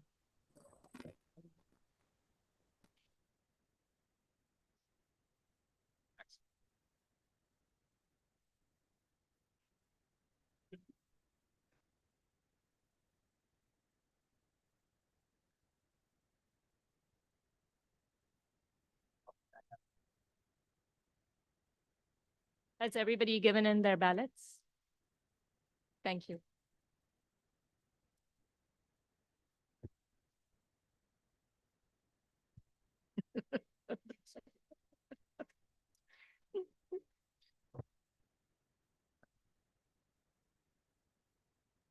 Our election committee has retired to count. And so therefore we could go into our roll call. So if you could on your phone, under the CB7 voting app, if you could register yes for here.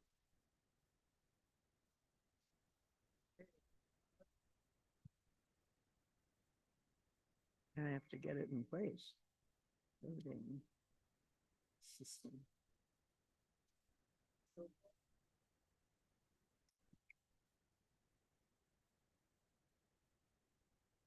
I can't find it.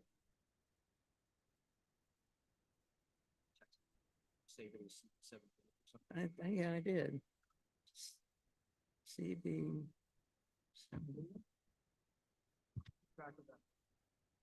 Oh, okay. So we got 38 now. Shoot. 38? So Why am I having trouble here?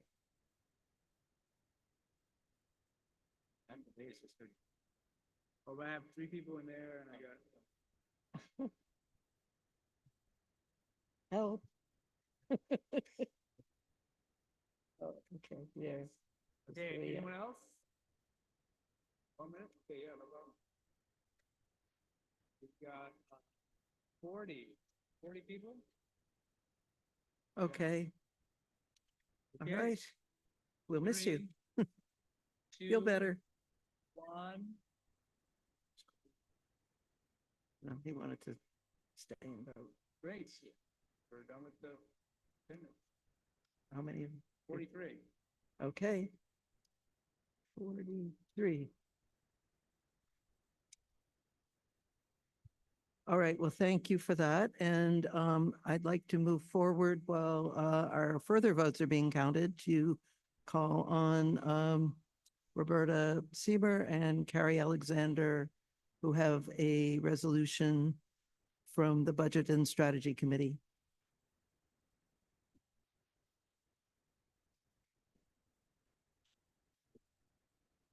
So it's part of our district needs statement requirements for fiscal year 2026.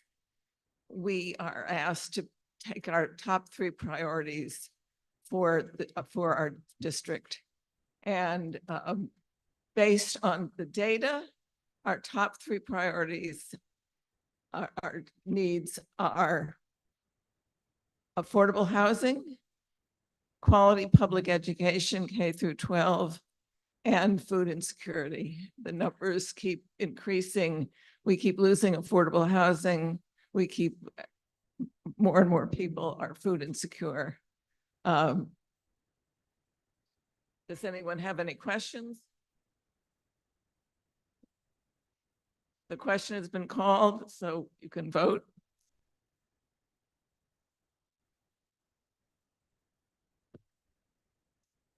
All right, this is similar. In fact, I think it's identical to what our priorities have been for the past several years. Please text yes if you support the resolution as written.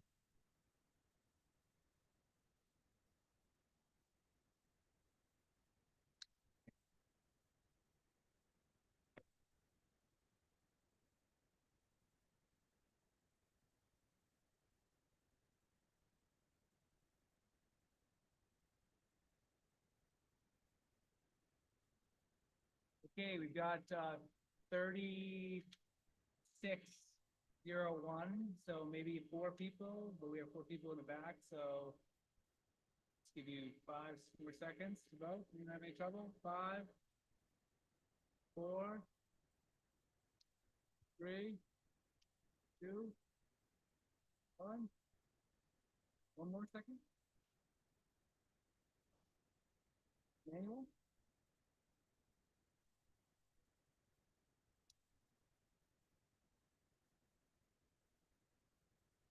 I'll manually add you.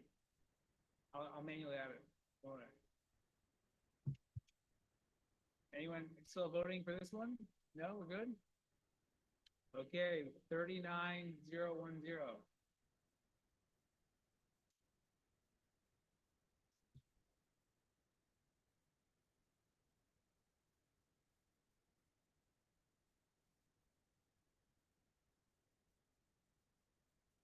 Okay, thank you very much from Budget and Strategy. The next item is joint between Parks and Environment and Preservation. And I think someone from Victoria, who is online, will do the presentation of the item. Yes, and I believe I have to share the presentation. So if you could just cross your fingers with me.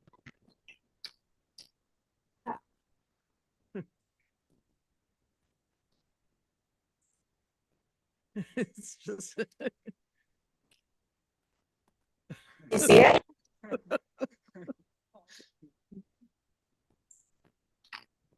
Can you guys see the presentation? Sorry. Can you guys see the presentation up? Is it up?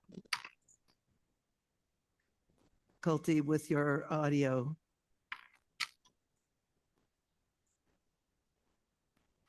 Can you guys see the presentation? Do you see an image of the Swedish cottage?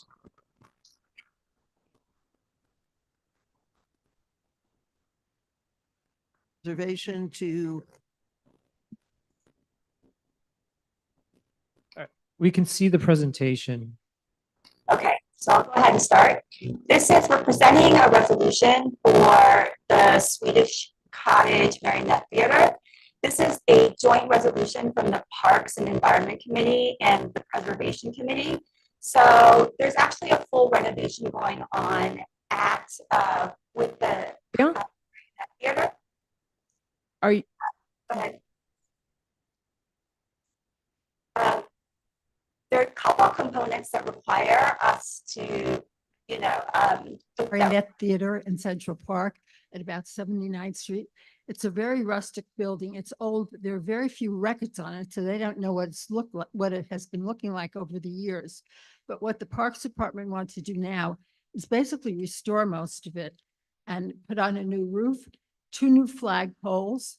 The roof, the stuff the roof was made of is going to be changed a little. 2 flag poles are going to be put in front. Right now, they have just 1 on top, but they need to put 1 for the Swedish flag and 1 for the American flag. And they're going to put new railings on the stairways. There are 3 stairways. And our only point of contention was that we requested that they wanted to put brass railings on these. And we were in opposition, most of us, to the idea of brass railings in such a rustic setting. So the spindles, the balustrades themselves, or the balusters, those will be of wood or maybe even a synthetic wood, but probably wood. But it was the hand railings that we were debating. And we asked them please to think about an alternative like composite wood or a very good sturdy wood like cedar. So that was the resolution, to restore everything as they see it.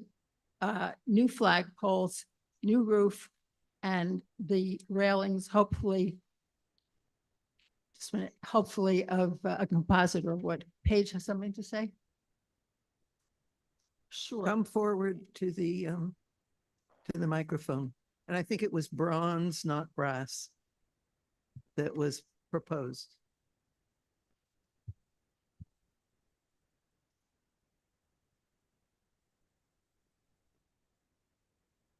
Information relating to. You got to speak here forward. There you are. Can you hear me now? Yes. Okay.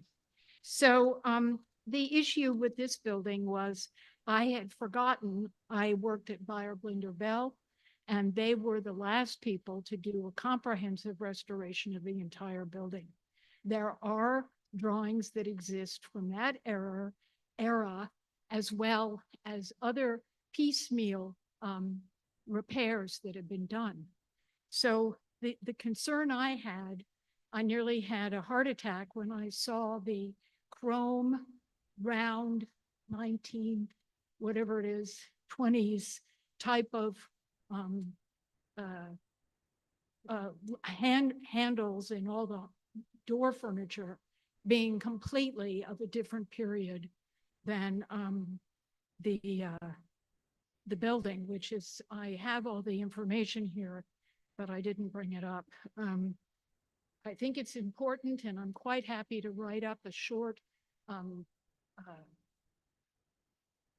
chronology so that we can get it right, because I think putting chrome on a building from the, what is it, 80, let me get.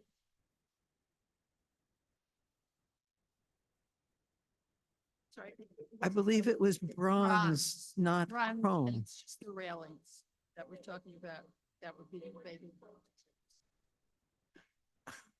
But the proposal was bronze, not Yes, chrome. but I think, again, we need to help.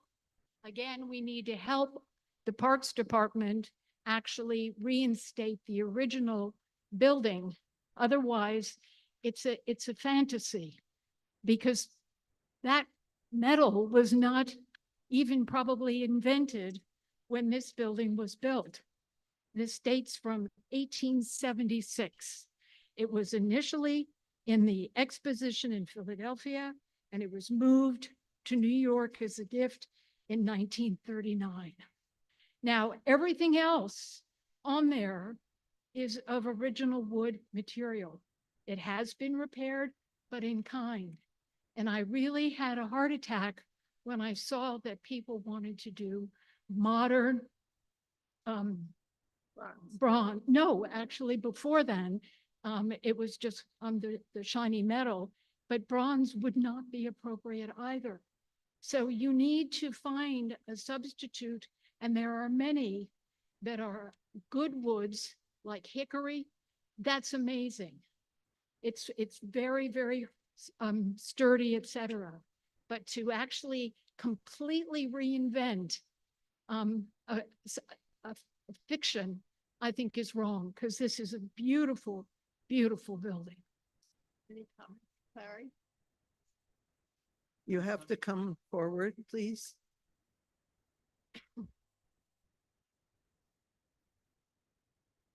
Meeting as a member of the Preservation Committee, and also was involved in the drafting of the resolution.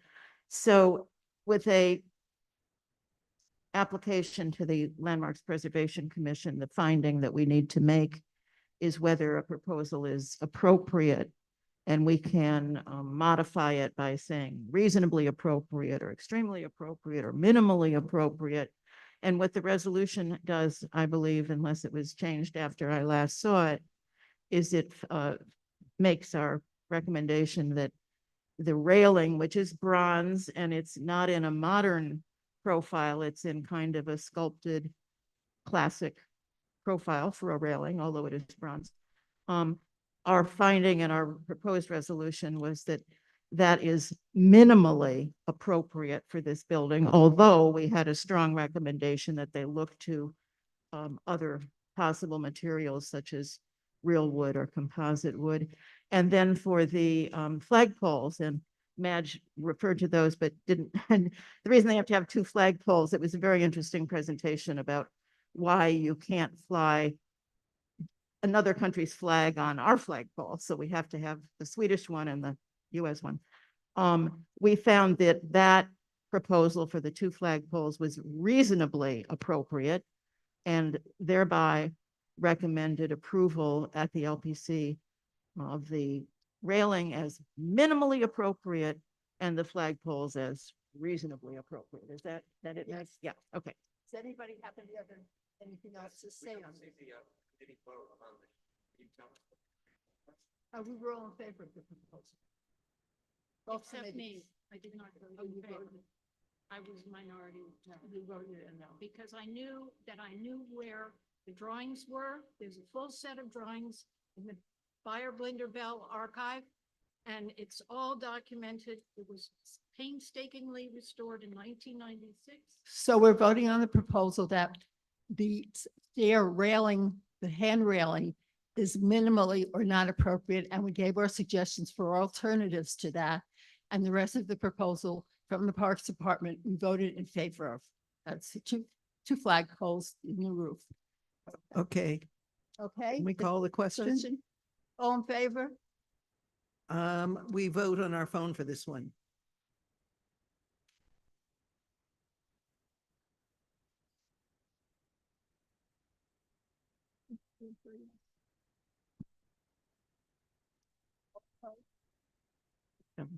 We're on the phone, so who's opposed. We're voting on the phone.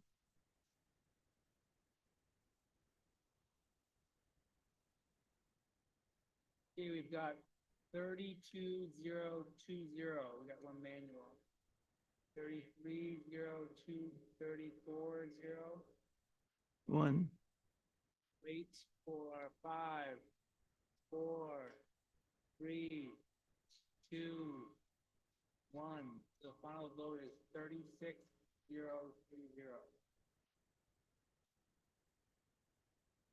Okay.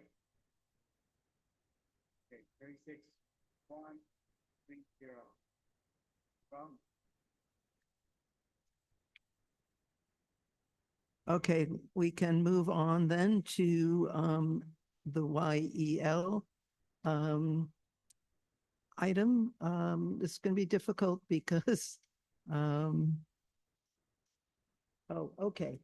Good. Oh, there's another parks one. I'm so sorry.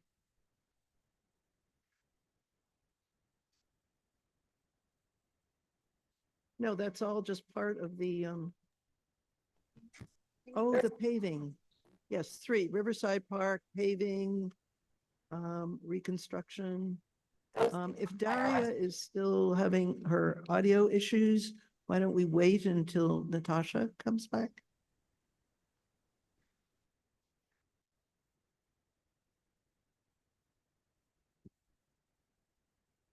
It was not a resolution.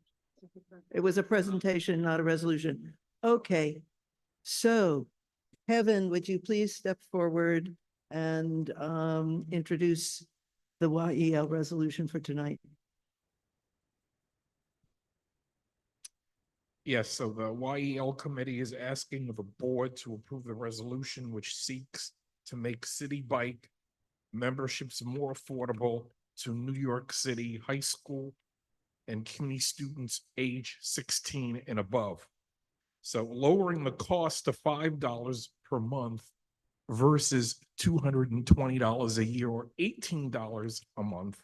$18 a month for would significantly be more in reach for high school students and CUNY students. Also, oh, go right ahead. I'm sorry. Go ahead, Natasha. I think everyone is eager to know Yes. the results you have. So we are back. Thank you everyone again who was in the room with me. Unfortunately, the race is tied. Exactly. Everybody loves each of the candidates, clearly. we just have 2 co-chairs. So, so in this instance, actually, Max, Avi, and Elizabeth, they will be returning your ballots to you.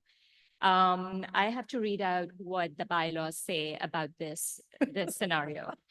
The bylaws say, if after a runoff with the top 2 candidates, neither candidate receives a majority of the vote, the board shall continue to hold rounds of voting until one candidate receives a majority of the vote or by a majority vote call for a new election for the unfilled position. So your ballots are being returned to you. Yes.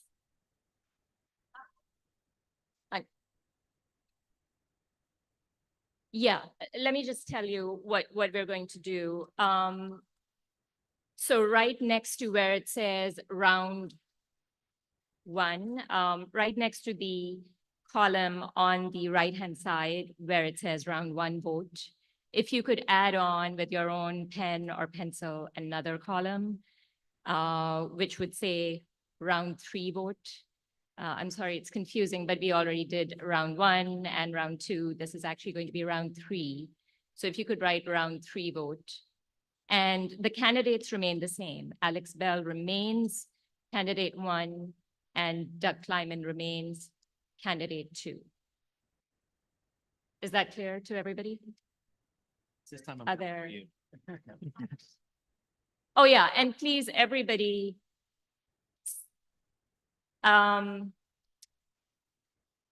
actually, if you've already signed and you've already named your ballot, so you don't have to do that again. But yes, it says you continue to do rounds. I hope not. I hope not. I was asked by Blanche. No, it's actually. Natasha, there's several hands up of, Yes. with folks who have questions. Do you? I have an empty ballot. Let me just bring it from my bag and then I'll just demonstrate to people.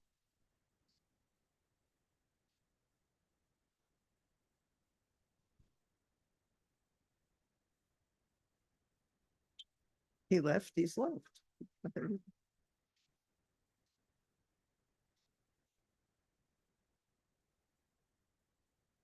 I'm not telling you.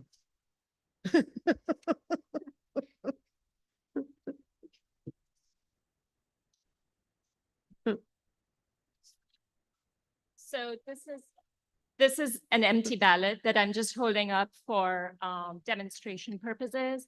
So if you could make an extra column to the right. Yes, yes.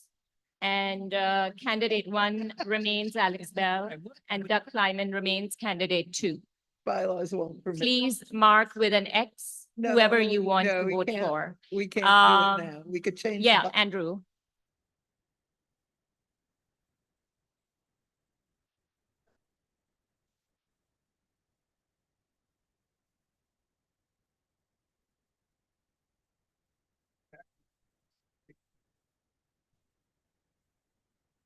Yes.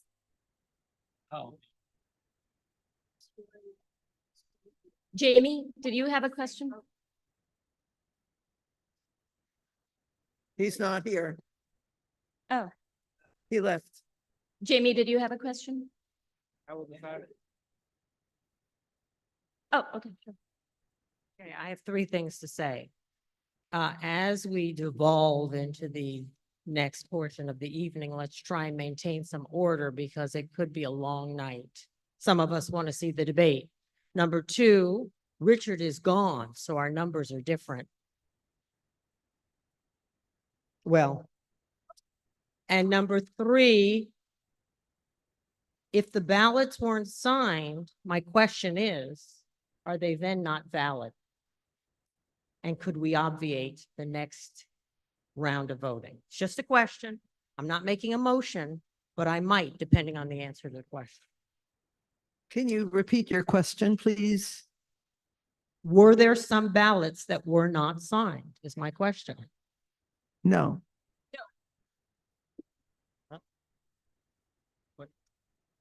All yes, all eligible. Oh. Yeah. Thank you. Yes. Thank you. First of all, signing it and voting for one. Did everybody get their ballots back? Oh. Yes. I wish there was a way we could just go back to first and second. Oh. Is there any executive action we can take? What is this, round three? You do not have to re-sign your ballots as long as you have signed it the first It's time round around. 3, we write?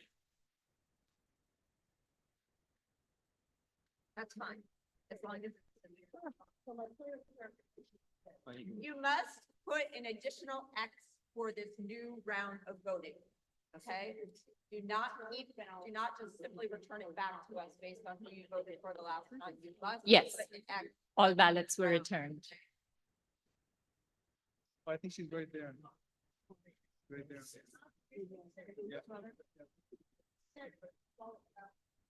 Yes, but you also have to vote in round 3, right? And the vote is represented by an X. Make sure that everyone who voted last time around, for everyone who wants to see it and wants to go into the board office and look, that they know who they voted for in the second round of voting, the first runoff. Now we're in the second runoff, okay? And the second runoff is, you can call it round 3, you can call it whatever it wants. It's another X that goes next to the. It doesn't just, you have one X on your ballot sheet right now, put another X for the next round. Okay, who you want to vote for. As simple as that. Are there any other questions?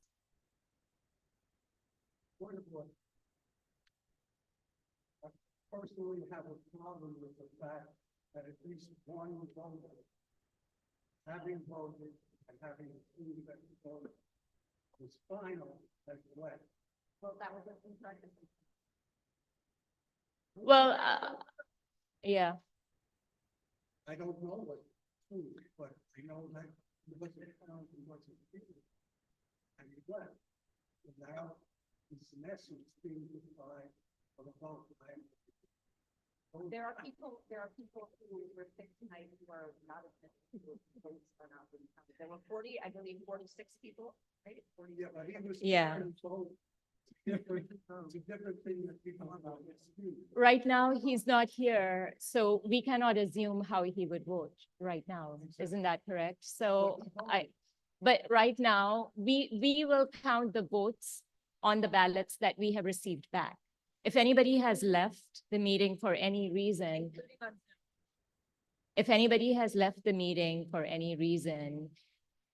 and they're not able to submit their ballot, then we can't count their ballot. You know, I don't know why he left or what he assumed, but I can't speak for him. He's just not here. I think that we adjourn and continue the election next month and notify the people that did vote as to what the situation is. I don't think it's fair to deprive those people who came to the meeting, who voted, and for whatever reason are no longer present, to deprive them of the right to vote. Thank you. Are you? I'm making a motion. Well, you have to If you let made, we can vote on the motion that Jay has made. I'm assuming it was clear enough. And we can vote it up or down. Can you repeat the motion? Can we? He's gotta go to the mic. You couldn't hear it.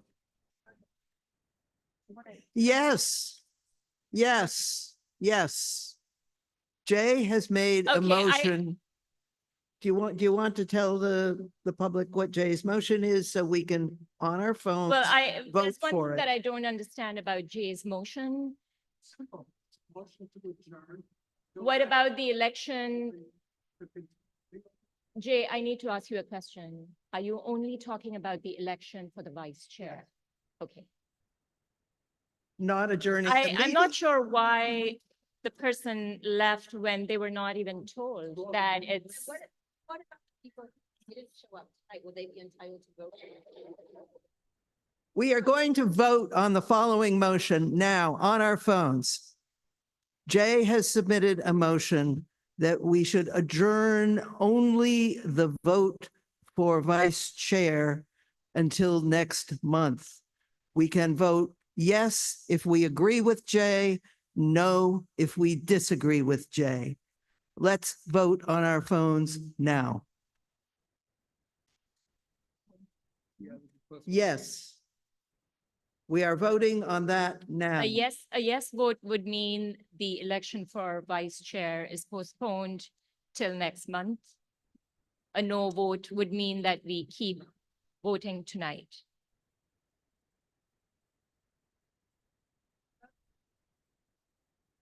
If I have a point of order or a question. Yes. Will the results of the election for ballots be available between now and the? No.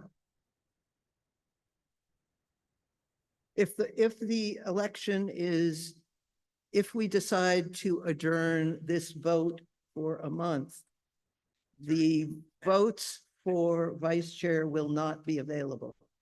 It already fell.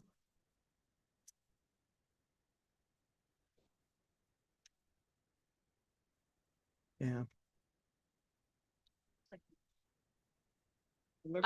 Is everybody done voting? Everyone done I voting? would say the motion has failed. With that, we should continue with the process of submitting our third ballot for vice chair to the committee members. Does anybody have any questions about how to fill out the ballot?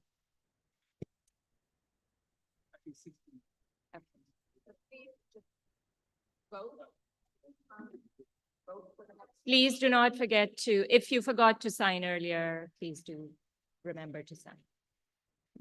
No, you do not.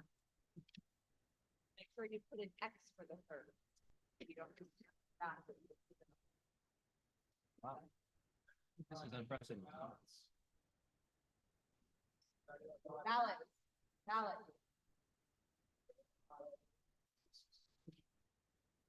All right.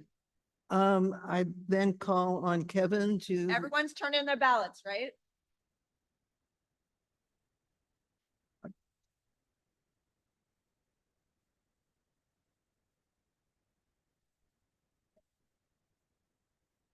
Everybody on Zoom should just finish up their vote now. Thank you. What's, hey, This is what Max told me to show for the YEL resolution. not yet. Let him present first. Yes. Go ahead, please. Put it down for yes? Okay, still failed. Now it's 17 yes. So I'm gonna start over. So the Youth Education and Library Committees is asking the board to approve a resolution which seeks to make Citi Bike memberships more affordable for New York City's high school and CUNY students ages 16 and above.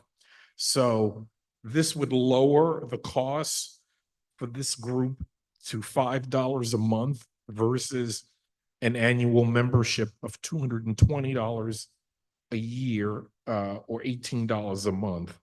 Also, this initiative does not translate into any new or additional Citi Bike infrastructure. It's only programmatic in nature. So the current issues that New York City high school students and CUNY students face, number one, are transit challenges. Sorry, Andrew, not to put you on the spot, but frequent bus and train delays. Second, there have been storage challenges. There are no secure places to store regular bikes at home or at school for many of the students. And lastly, the financial challenges given the current rate. So some statistics, 50% of CUNY students live in households making less than $30,000 a year. In addition, 70% of students in New York City public schools are economically disadvantaged. So we believe that these numbers truly underscores the need for this program. So what are the benefits? So I already talked about the financial benefits, but the health benefits, 20 to 30 minutes of bike riding is healthy, which is better physical condition for the students, better mental health, and that could hopefully translate into academic benefits as well. Also environmental, so reducing your carbon footprint. So the original resolution passed 6-1-0-0. Blanche was our sold the center. So Blanche, if you want to have 30 seconds just to state your position, and then Jay has an amendment to the existing resolution.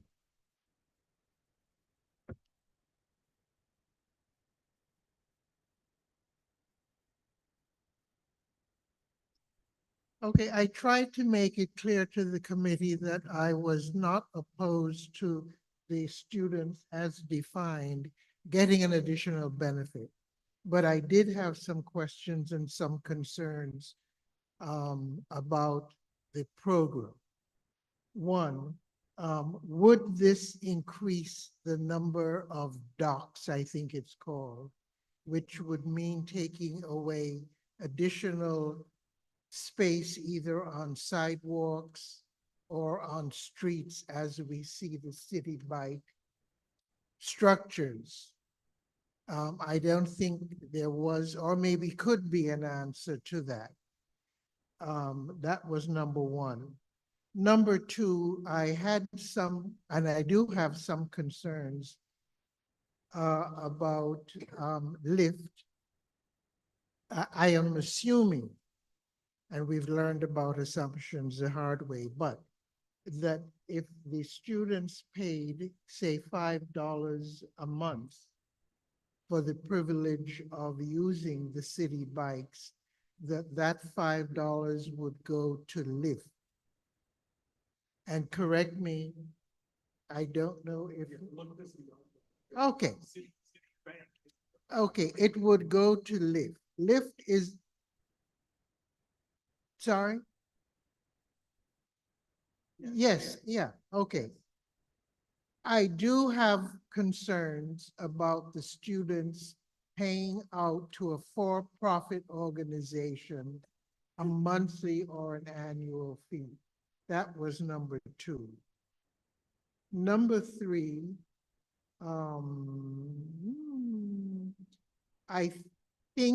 I thought then and I think now, because I do believe that the students deserve and should have relief, that something could be and should be worked out between other agencies. And the two that come to mind are DOE and DOT together with appropriate student input and whatever necessary input. I see a head being shaken, I'm not sure why. And something that's akin to the new Omni tickets be worked up in terms of bike use. Okay. So those were my objections and my dissension in the vote. I had others, but I won't belabor it. But I do want it made clear that something, I would support something being worked out for students getting any kind of relief they possibly can. Okay?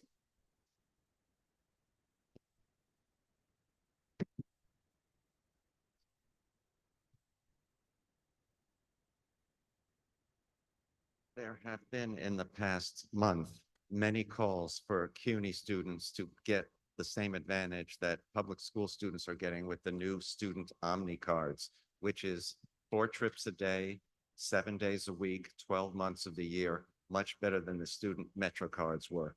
And I think we would be on very solid ground if we advocated for that as well.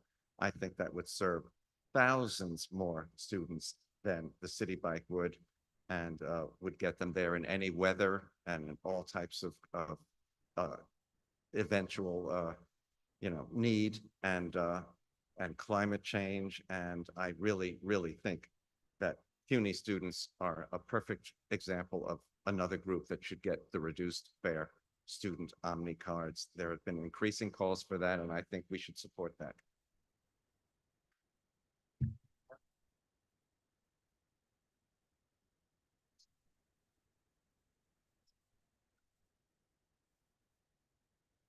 Thank you. While I would support Andrew's point, I think that's a different resolution. So let's take that up maybe at transportation.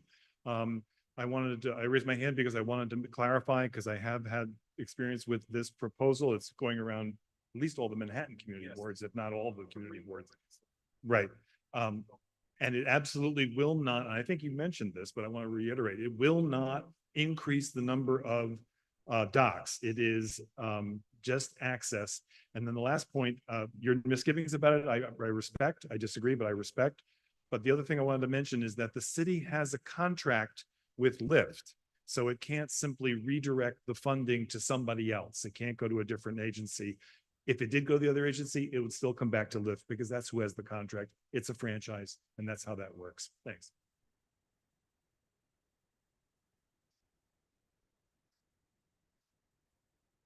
There, Kevin, there's another hand over here.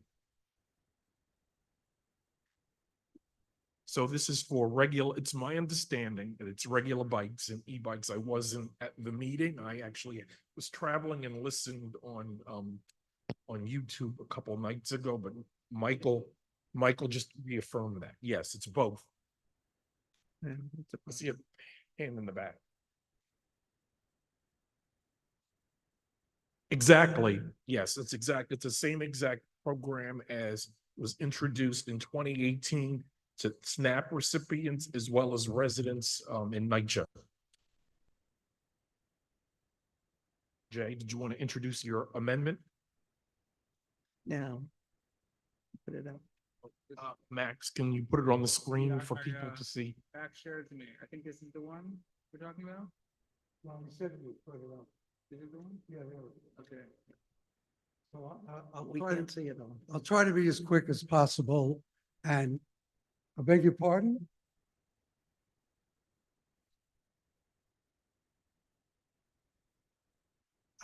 I didn't catch it all, but I Jay, just proceed, suspect okay? it's irrelevant. So the amendment that I'm offering is based on the assumption, which has been verified, that the students who have access, who would have access, can have access to both the Citi Bike e-bikes as well as the normal pedal bikes. And also, as an aside, Lyft makes no contribution to these discounted fares. They get discounted memberships. They get their full membership. But anyway, I had asked that this be put up, but I'll try to summarize it quickly. It's based on several assumptions.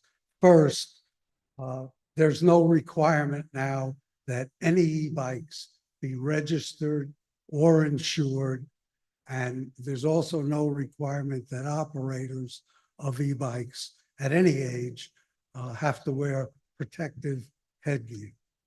Secondly, the result of the requirement, of the lack of requirement of registration and financial responsibility, usually in the form of insurance, means that anyone injured by an e-bike or anyone who injures themselves while operating an e-bike has no guaranteed coverage of any kind, no guarantee of medical payments, no liability protection, which every other type of vehicle, whether it's a car or a truck or a motorcycle or a moped or any other that are subject to the requirements of registration and insurance have. So if the 16-year-old who's enrolled in this program runs his or her bicycle into a telephone pole or a car and it's injured, there's no guarantee that they have any injury coverage. And if they injure someone, particularly let's say a pedestrian, that pedestrian has no financial recourse for the injuries that are sustained. And because of the lack of registration, has no means of identifying the operator of the e-bike. Part of this is to remind you that in December of 2021, this board passed a resolution calling for the registration and insurance of certain classes of e-bikes and for a requirement that the operators be required to wear protective headgear. So my My amendment would be to add, by the way, just as an aside, I'm in favor of this program.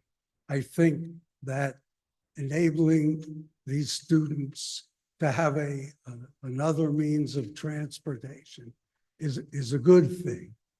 But I'm very much concerned about the consequences of the lack of registration and particularly the lack of insurance and also the lack of protection while they're operating. Jay, can you finish up? I think Yes, people I are can finish up. eager to leave. Yes, I can finish up just as fast as you told me to finish up. So I would add to the therefore clause the following: after approving the implementation and funding, et cetera, that we say, and further, that any implementation, allocation of resources, and or support of this affordable student access to Citi Bike program be conditioned on the enactment of legislation and or regulations encompassing the requirement that the owners of any e-bikes used in that program, which by the way means it wouldn't affect any private owners of e-bikes.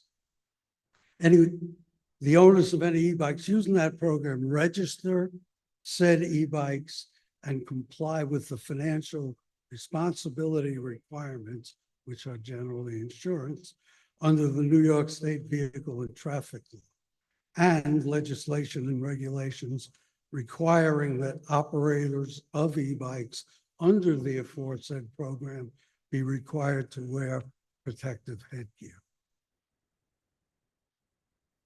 That's my proposal. Michael, you had I'm sorry? I think we're moving to vote. Michael, did you have a further comment? All right. Well, the amendment can be discussed. If Does anybody- anyone wish if to anybody has discuss? any questions or comments? So we are going to vote Yes. now on the amendment, absent anybody further wanting to discuss really- it. I had my hand up, but can I So just, can you please, Not on the first part, just vote. this is to vote whether or not the amendment passes. Can the amendment be kept up on the screen? So we can, oh, there we go. Sorry, it wasn't there. This amendment is applicable to the $5 being extended to students, correct? Right. Just to the students. But Jay's amendment applies only to the students. Right. I think we have some confusion here. Go ahead. I think if there is something to be said about some of the concerns that Jay has had about bicycles, that's a separate issue. I think that requiring just students who use the discounted membership to have helmets, have registration, all of these things does not make any sense and would be counterproductive to the whole motion. So I would say that I'm happy to have that discussion, but I think that discussion is separate and needs to apply to everyone and should not be included in this very narrow motion just about student e-bike memberships. Okay.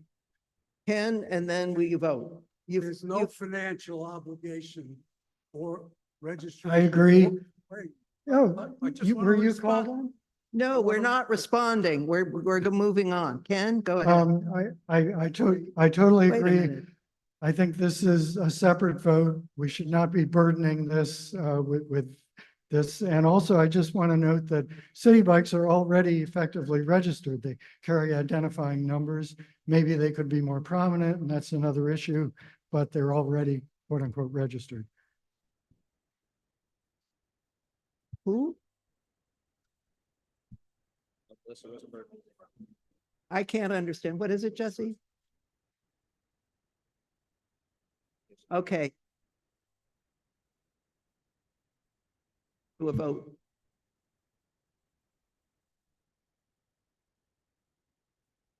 Melissa? Oh, I think it's been covered. I just don't want to push other agendas into this very specific resolution about this program. So align with Adam. So. All right, with that, we're going to call the vote on Jay's amendment to the resolution that's on the floor.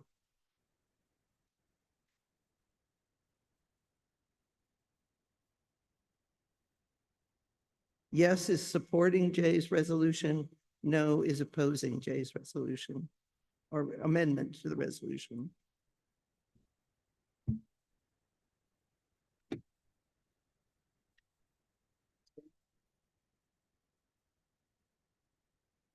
Okay, looks like the resolution is gonna fail. We'll get your. The amendment. Amendment, 5, 4, anyone having problems?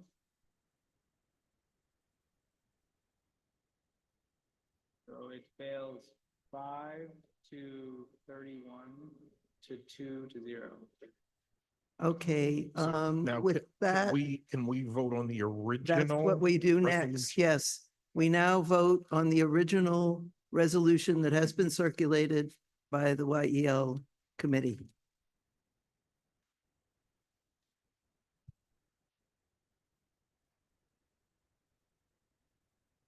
We open voting, yes.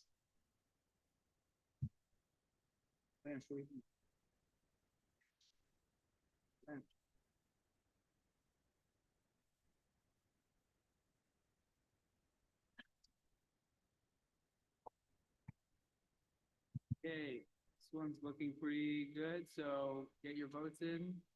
5, 4, 3, 2. This one passes 33-0-2-0.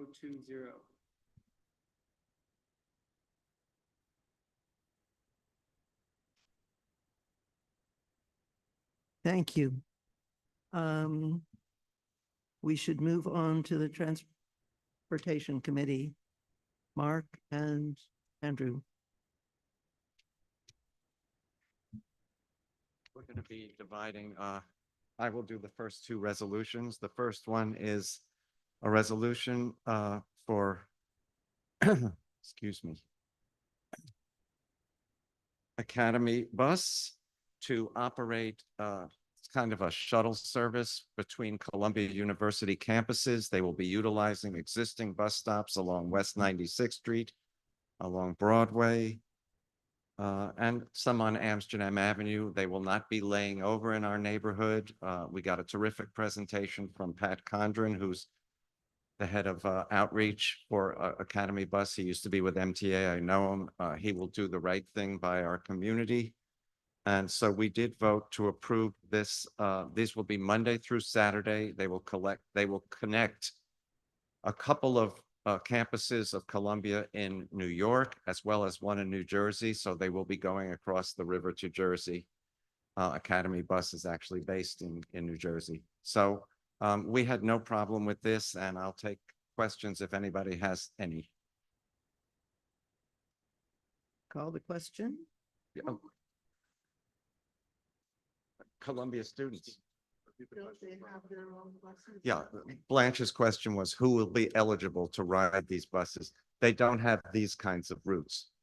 This will connect Columbia University students with mass transit in the city, as well as other campuses that Columbia has throughout the region. Yeah, it's existed for years. They're just getting on the they're getting permission to do it, legally. I think I heard call the question. Yes. Okay, let's call the question.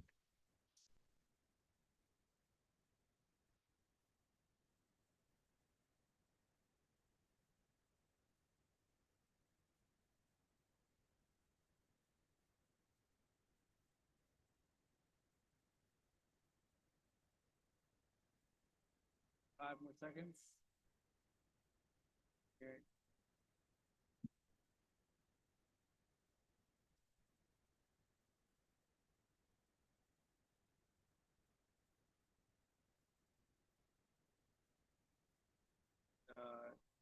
Done now. And it passes 36-0-0-0. Okay. My next one is a request for renewal from two-way black car service for a base at 2642 Broadway.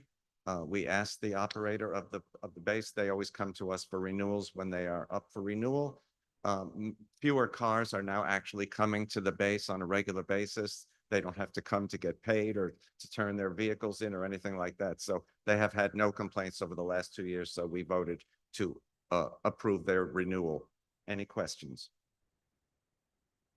All right. All the questions. Let's vote in favor. Okay, let's vote.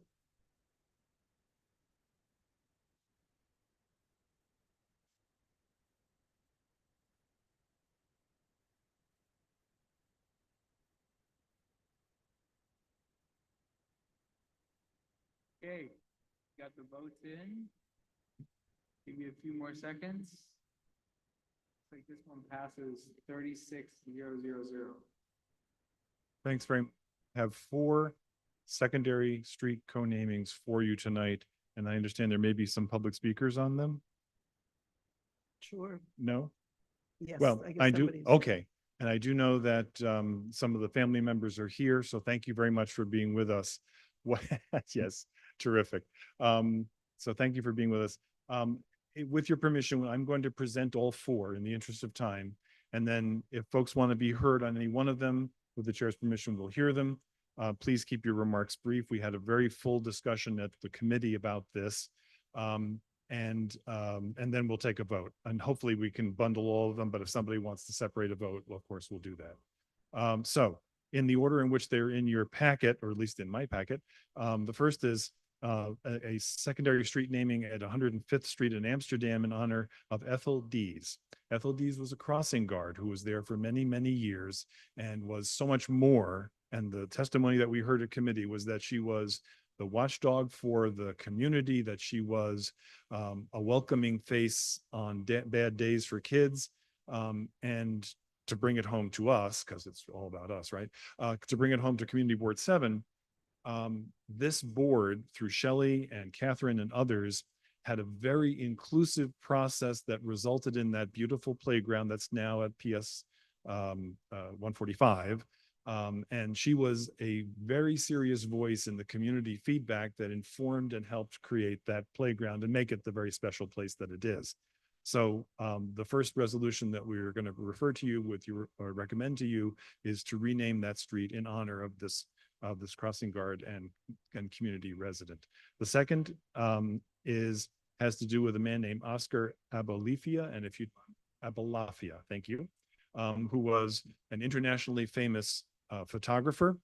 Many of the images that you probably remember, if you're my age or about, from Studio 54 or any of those famous people, he probably took them. He also was a presence on West 98th Street and was always on his chair on the block, and had the testimony we first heard was that he had kind words for everybody in the building, remembered kids' birthdays and so forth. We were then unfortunately also informed that there were others who had a very different opinion of Mr. Abolafia, that he had unkind words for some, and that he was a difficult soul with some of the folks who worked there and many of the residents. There were, in effect, lists of people who were supporting it, lists of people who were opposing it. The committee determined that it is not in our purview to swear in witnesses, assess credibility, or do further research. So essentially, and also we believe that street co-naming should be a robust consensus that this is a person who should be honored in our community, because even though our committee has called for these co-namings to last only 10 years, that doesn't happen. The DOT does not come back and say, should we keep this up? So this would be permanent. We heard testimony that it would actually be harmful for folks who felt aggrieved by this individual to see that name on a light post. And so we voted not to vote. In effect, we voted to take no position. Why do we do that?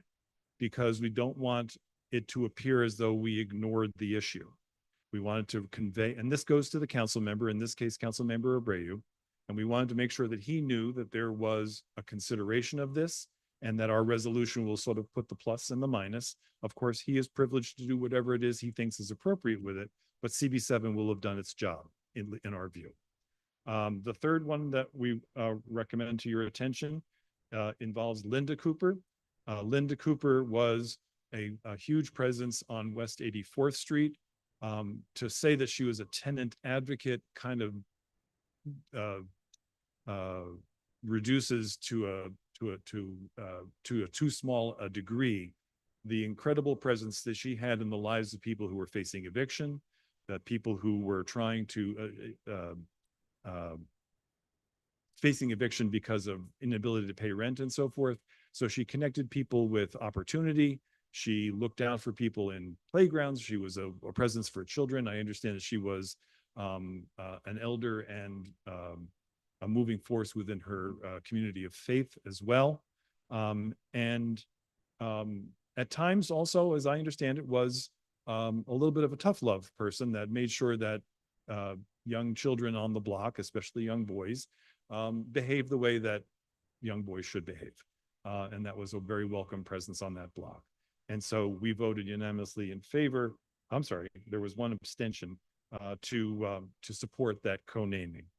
The last is, and I apologize if I get the pronunciation incorrect, but it's Thich Nhat Hanh, who was a world famous Zen master who developed the concept of engaged Buddhism and was a vocal opposition to the Vietnam War. He even, and he spoke in our district with Dr. Martin Luther King about an appropriate response that views the humanity of all of the combatants in the Vietnam War. Today, that might not be so radical, but this was in 1966 when you were either for or against. And so in a time of great strife, he was a voice of humanity and humanism in that conflict. He was the only person that Dr. King ever nominated for a Nobel Peace Prize. He lived on 109th Street for a period of time when he was teaching at Columbia University, but he was also a frequent lecturer at Columbia, at the Beacon Theater, at Riverside Church, and in other opportunities in our district and in our city. While we ordinarily do not honor people who don't have a direct and immediate impact on our district, this is a transcendent individual who does have a credible claim to being a part of our community. And just as 125th Street is named for Dr. Martin Luther King, even though I don't think he ever lived there, this would be an appropriate honor, we felt. And the vote on that one was 8-0 to 0.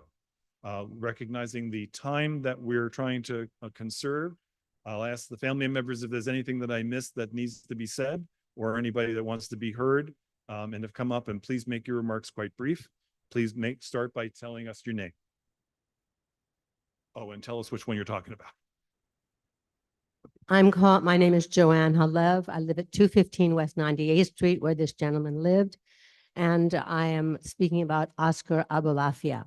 When I came in, I noticed it said, how good it is when brothers and sisters dwell together in harmony. And I can only underline that the word disharmony is the word that I would associate with this gentleman. Since the meeting, many more people have subsequently come forward. And I will read you only short phrases from one family. We know from personal experience that he was a harmful misogynist, sexist. Another, I am an openly gay man, and Oscar referred to me in the lobby of our building with a derogatory homophobic slur. These are signed letters. Another woman shared that Oscar often directed demeaning religious slurs at her and taunted her by saying, "You're such a Jewish mother. Why do you have to send your daughter to a fancy Jewish sleepover camp? She's such a spoiled little bitch," etc. I'm not going to take your time. We all want to get to hear this, but I can tell you as well, I had recordings from a young woman who spoke about the fact that he would question the way she was dressed, or telling her that she has gained weight and she looks terrible. Another young woman that she was that she looked awful and she's really getting fat and she's never going to attract any boys. And I know of 2 other letters that were sent anonymously, not anonymously, but privately to the Transportation Committee. So I urge you not to accept this naming. It would be very harmful. And I personally, as well as many other people I know in the building, would be devastated to see that name on our street. Thank you. While we're on that theme, I'm going to, Jesse has told me that there are, can we go to the online first? Thank you. So there are 2 folks online that want to be heard. And so Cale White is the first. Thank you. Thank you so much. Yes, I'll be brief. I'll condense my remarks. Thank you so much. So my name is Cale White, and I'm also a resident of the Grammont. And I, along with my children, we spearheaded this campaign to add the additional street sign in honor of our neighbor, Oscar Abulafia of blessed memory. So we began this work over 1.5 years ago, and we announced our plans and started collecting signatures from our building in the neighborhood. And this followed on the heels of an earlier campaign where we successfully raised thousands of dollars to plant a 200-tree garden in Oscar's memory. And we also raised funds to dedicate a section of the Brighton Beach, New York Public Library in his memory. All of this messaging was promoted to thousands of people through social media, and we never received a single negative response. I just want to also say I've lived alongside Joanne Halev for 18 years. I know her to be a very intelligent and talented person and a warm and loving wife. I considered it myself to be privileged to be her neighbor. She has 2 lovely daughters and a very nice family, and our interactions have always been cordial. I even rode with her in the elevator the day before the meeting, and she gave no hint of what was going to happen. My family, along with Oscar's wife, Yoki, were completely shocked and blindsided by what took place at the previous meeting, not least because Joanne, Halev, and Dennis, who was at the last meeting, never contacted us throughout the entire 1.5 years to express their opposition to this campaign. Obviously, had they done so, we'd have taken the time to meet and speak with them to discuss this issue and arrive at a consensus, but they never gave us the chance. Thus, they not only smeared Oscar, but also us by extension, and showed they were coming here to basically torpedo our hard work in an act of bad faith, which is very sad, especially on the eve of Rosh Hashanah. Regarding Oscar's character, I want to tell you I'm an advocate who represents adults and children with disabilities. One of my children has a developmental disabilities. I am the guardian of my brother who has a severe I'm disability. going to ask you to wrap up because I think Sure. we're getting off We are topic Orthodox Jews, and neither I or my husband would never have anyone in our life or around our children who we felt was Right. a First and homophobe, foremost, the abusive, or committee is prejudiced. making a recommendation, So this no is recommendation. completely, these are blatant Secondly, falsehoods, and while we will the continue to interaction fight to between preserve folks in the Oscar's building legacy. is Thank you. unfortunate. It is not relevant to whether or not the street renaming should be adopted by this board. So if you have anything more you want to say about the virtues of Mr. Abulafia, I'll give you another 30 seconds. But other than that, I think that we're done. She's done. Okay. Was there another speaker online? Oh, sir.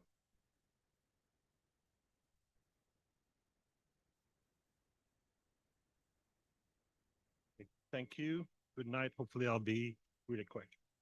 First of all, I want to stress out that not everybody likes everyone. There are people who don't get along, but the majority is for 2 years we've worked on this project. We raised over $4,000 through the building to plant 200 trees in Israel in a garden that's named after Oscar. Oscar also, this derogatory term, I don't understand. Oscar was one of the few photojournalists in the early 80s during the AIDS epidemic who was working in the gay community when everybody else was cowering in fear. That is not, I'm sorry, that doesn't represent the man that he was. And also, our petition, which we've run for 2 years, reached across the neighborhood. It was not just the building at 215 West 98, the thing. We got 150 signatures, 40 of which come from the building with 72 units. So I'm really sorry with whatever transpired, but that does not reflect the full personality and the history of this character named Oscar Abulafia. That's it. Thank you. Okay, are we pausing? Are we pausing? We are not pausing. We're moving on. Okay. Sir, we are pausing. Sorry. It could be because I'm blind at this hour, but is Paige here? Thank you. I'm not going crazy. Thank you, Mark. So sorry. All right. Howard, do you have a question? Okay. So did you have a question, Kevin? And go Andrew. Okay, Ken, do you have? Well, Ken has his hand up. Just beat you out. Okay, come on up, Ken. I believe no. Just want to make a comment on the resolution. Yeah. I just want to make a quick comment on the resolutions. I'm going to be voting against them. I think there are many people in our community who are worthy of recognition, but street signs are a bad way to do it. Street signs are for one purpose, and that's to guide street users. We should not be memorializing people by creating clutter and confusion on our streets. There are other ways to do it, such as plaques on buildings, but this is a terrible use of our street infrastructure. And we should vote against every one of these that comes before the board. Okay, I understand that one of the family members wants to speak. Come on right up. She'll tell us. Hi, thanks for being here. Thank you for having me. I'm Tanika Cooper. I'm here to speak on behalf of my mom. I spoke on all the things that she did for the community, but I will say that my mom never met a stranger. Everybody that she knew was a friend of hers. And her favorite saying, her favorite phrase, every time she went to a party or anywhere, she ended it with the Golden Girls theme song. Thank you for being a friend. So I just wanted to let you guys know that my mom was the ultimate person, the ultimate friend, the ultimate just everything. So this will mean everything to me and my family if you guys vote on this. And that's about it. Thank you. Thank you so much. Okay, any more public testimony? I'm seeing none and there's nothing online. Okay, here's what I propose we do. I would like to bundle A, C, and D. That is. Mark, sorry, there is someone online. Hi, really quickly. Ethel Dees, Linda Cooper, and I'm going to butcher it again. Tick Non Han, not Han. Right, the ones we approved. Is there any objection to bundling those three? I see no objection. So now let's vote, please.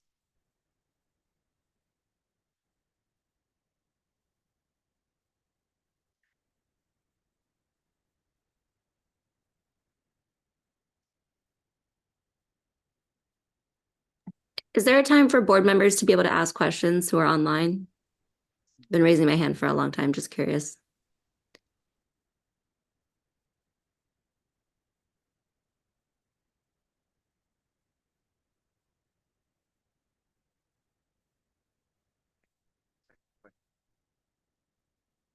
Question on A, C, or D.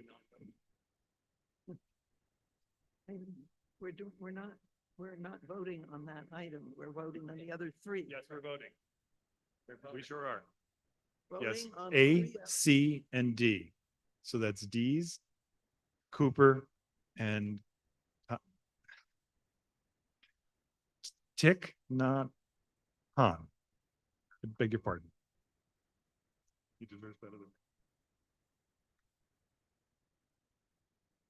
As soon as the vote's over, yes. Unless the question's about voting. Okay, looks like it's 32-2-2-0. Thank you. There, I understand that there's a question. Miranda? Yeah, hi, I have a question about the woman who spoke against the naming of for the resolution C. They mentioned that there was, I guess I was just curious what the committee had fielded on that. Because they said that the letters were submitted to the committee. Oh, if I may. Yeah. To summarize, there was a very strong case made to honor this man and an equally strong case made not to honor this man. Right. And our committee believed that it is not appropriate for us to try to. Oh, okay. I'm sorry. I be a confused the different adjudicative resolutions. body about whether this is appropriate. I And apologize. I because there confused all was the such a- different. And again, we believe that there should be a strong consensus whenever we honor somebody the way that we do, especially since despite this board's recommendation, those signs stay there forever. Remember, these are the second signs underneath West 98th Street or whatever it might be. So therefore we said, we're not going to say no, we're not going to say yes. We're going to say that we're not going to take any position and we're going to convey what we've learned to the council member through our resolution. That's the resolution that's now before you. Are there any other questions about that before we vote? I don't see any. Yes, so when we pass a resolution, the office sends it to the council member because it is the city council that actually decides whether or not to do these street co-namings. And they do it about twice a year. We have a council member in the room, so hope I'm saying it correctly. And I think the next one is in December, so we're trying to, or late November. So we're trying to get these done before then. So I'm going to ask for your vote unless a vote for yes is to take no position. A vote no, I guess, sends it back to committee. Let's vote, calling the question on B, which is Oscar Abulafia. If we get through this.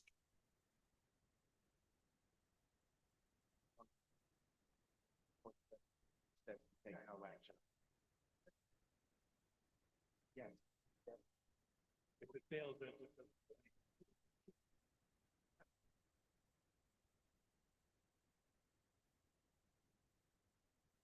right. And a no vote means we don't communicate anything at all. That's basically what it says.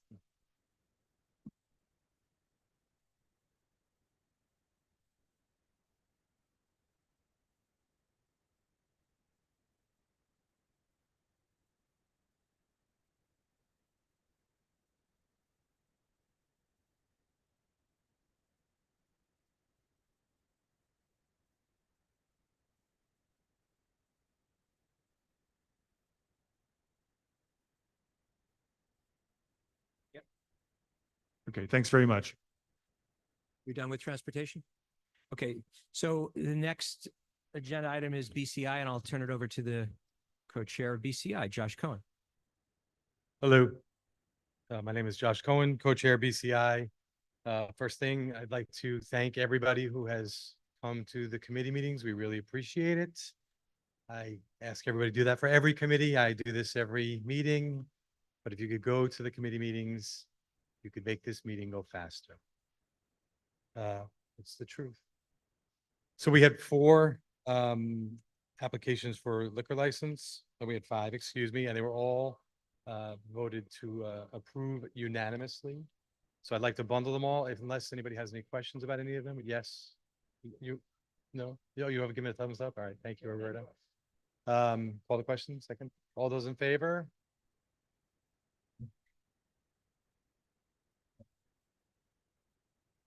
Bundle.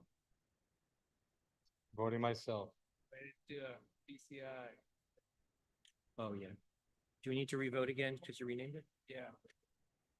Okay, I just started it. So do your vote again. If you just voted before, just vote again. Yeah, I had to. Yeah. I was distracted. Vote again if you voted before and it came up as transportation as a BCI agenda item.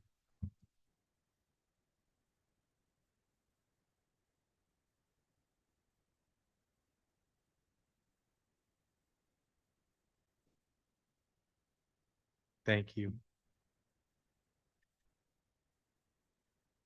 Anything else in BCI?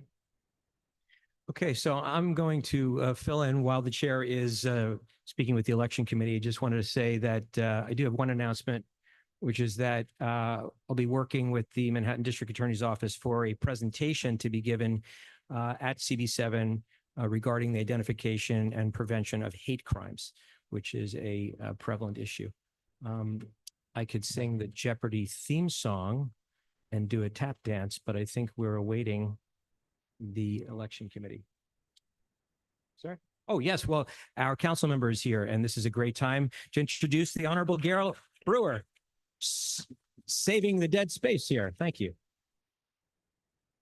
I'm not better than the theme song. I do want to say to Linda Cooper, may she rest in peace. I loved her.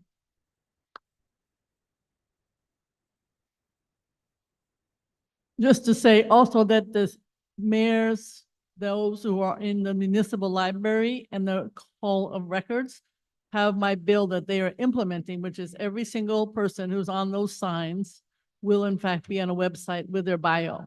And so we're working to do that. It's all the way done back to 2001. And I'm going to try to get it all the way back for another 20 years. So just so you know, thank you very much. It's a big deal. Very, very quickly. I want to mention that the issue of graffiti. So we did a survey, and to the credit of the Department of Sanitation, they're getting rid of it all that's on private buildings. We just did 44 West 73rd Street. We're going to do the post boxes, and we're going to keep going. Number two, the issue of City of Yes, because I know that's of concern. So the City Council keeps getting briefed. My understanding, which is what I did not know before, is that it will be more tailored because we ain't like Queens. And so they're going to be able to have different districts be slightly different. So I'll be relying on Community Board 7 for some of your ideas because we do need to be different than other parts of the city. The issue of, I don't want to get into all the e-bike issue, but I do have a bill that I think will move. We've tried everything. We can't be Albany, but we want the apps to be more responsible, and this will make the apps be more responsible and many different trainings and so on and so forth. The Belnor Bank application, with all due respect to Gary Barnett, and I have a lot of respect, but I won. So we are going to try to find, I know it's a vacancy and some people want to have the bank, but it's the law. You're not supposed to have a bank. So we're going to work to try to find another large, we can do anything else. You can have a children's store. You can have something else that would be applicable for that space. I'm going to work on that. The ABC Extel, there's nothing new. Community Board 7 has been involved. Continual Landmark West, City Planning Commission, and the developer. So we have nothing new, but we are all working together. 96th Street bus lane, very controversial, but I do think that the residents needed to have their say. So they did put together what they felt strongly about. DOT has done the same, and I know they'll probably go forward. Let's see what happens. Just in terms of bills that we are working on, I'm very focused on ambulance response time is terrible. Shula Warren Pooter from my office the other day saved a woman's life on 92nd Street. She was able to do CPR and brought her back to life. But it was amazing. She had just walking by with her kids, 45 minutes for the ambulance to show up. That's not appropriate. So we've got to do something about that. We also have a bill that says 311 should take the siren noise as one of their items, because right now you cannot, that does not happen. And the same thing with unlicensed cannabis, even though we don't have as many citywide, there are still plenty left. They need to be part of 311. We have a lot of events coming up, housing, tree care, mammograms, and all the housing, more housing issues, and trees. We have a whole bunch of forums because if we plant these trees, somebody needs to take care of them. Thank you very much. Thank you, Gail. Mark Diller has his hand up. Mark has a question for you, Gail. I get that a lot. I wasn't on the committee, but this board had a very detailed and very thoughtful resolution on City of Yes for housing opportunity, which sometimes is being quoted as saying that we just abstained on it. And that's absolutely not the case. That's right. And so I commend to our council member that she commend to her colleagues that the board's position be more, be understood for what it is. Thank you. Any other speakers? Any other questions? Okay, I'm going to resort to the da, da, da, da, da. So we have concluded all of the agenda items on our board tonight, with the exception of the results of the vote. Although I do, no, let's see. Do I have anyone else that wants to say something, or you have something to say? No, you're just got it. Putting your pen away. All right. As someone that is, yes, Shelley, wait, do you want to come and speak in front of the mic so people at home can hear you too? Wait, come to the mic. No, people at home. I mean, historically, you should know that we had a situation where for 2.5 hours, the committee with the deputy borough president as a mediator worked on determining the outcome of an election. Sometimes where marks are, and that's what I mentioned earlier, a check instead of an X or something can be looked at askance. In this case, perhaps BCI? Yes. was the line drawn properly so you can tell which one? That's why I recommended we delay 2 months so we get new ballots and it wouldn't hurt anybody. I hope we do not have a situation, the 2.5 hours, because there are 2 people who are speaking now who are expecting us to arrive and in front of our TVs, to find out what's going on. On top of that, I think we should move to adjourn. No. No. I think, our, committee will be out shortly. There is some confusion over what the appropriate way to handle the ballots are, as this was an extremely close, election. And it hinges on certain ballots not having been properly, cast, and therefore they're not eligible to be counted. I had planned in any case to present several bylaw changes at the steering committee that comes this month, for a variety of reasons to update for external circumstances changing and so on. After this experience, I think what I'm going to do, I will ask the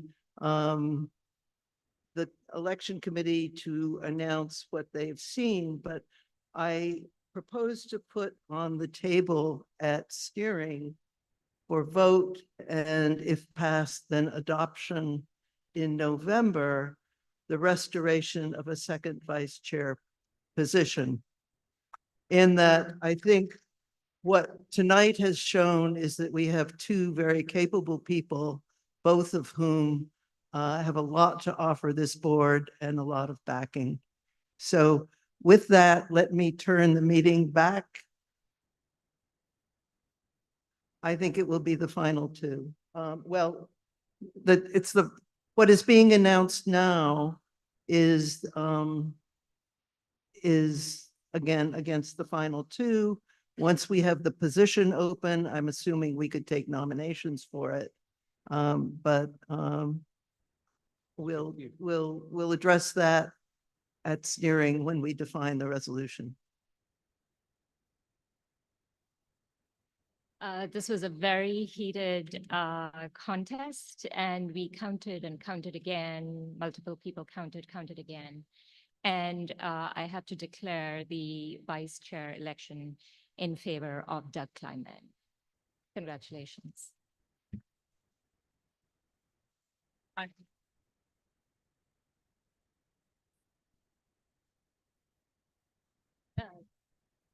This vote was premised on one member leaving, who voted at least once or maybe twice, I can't remember.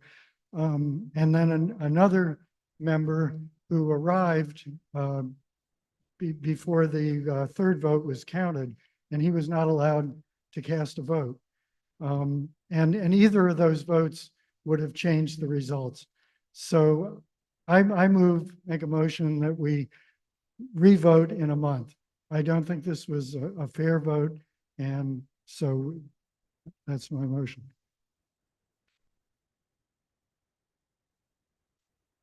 Did vote on that motion, but it's not Jay's motion, it's my motion, and it's at a different time in the meeting. So I'm all right. Before we adjourn, we can vote on Ken's motion. Get my phone out again. So again, you want to restate it, please? We are voting on Ken's motion that we defer the appointment of the vice chair position pending and a vote in November. Is that correct, Ken? between just the 2 candidates. Between the 2 candidates who are so very close. So a yes vote would mean another vote in November, and a no vote would mean that tonight's result stands. A yes vote. Just a- shut up.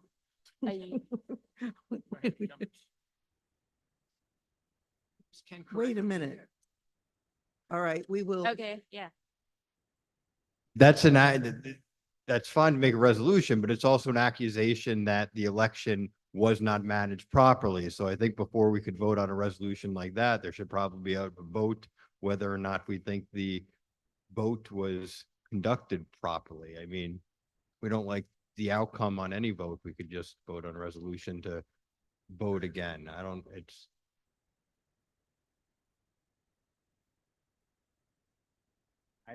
There lies the problem. I mean, I don't know. How are we supposed to vote? Michael, would you like to speak?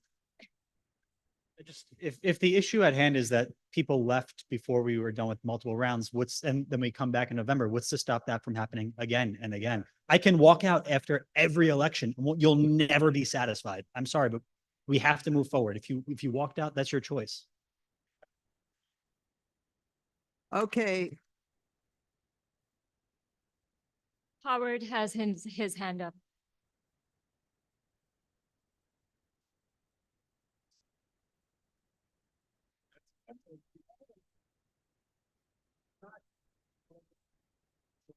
Think about every single vote, every vote on every resolution, if we went back and looked at it. Howard, you were not officially present at the meeting when we did the roll call, so you were absent.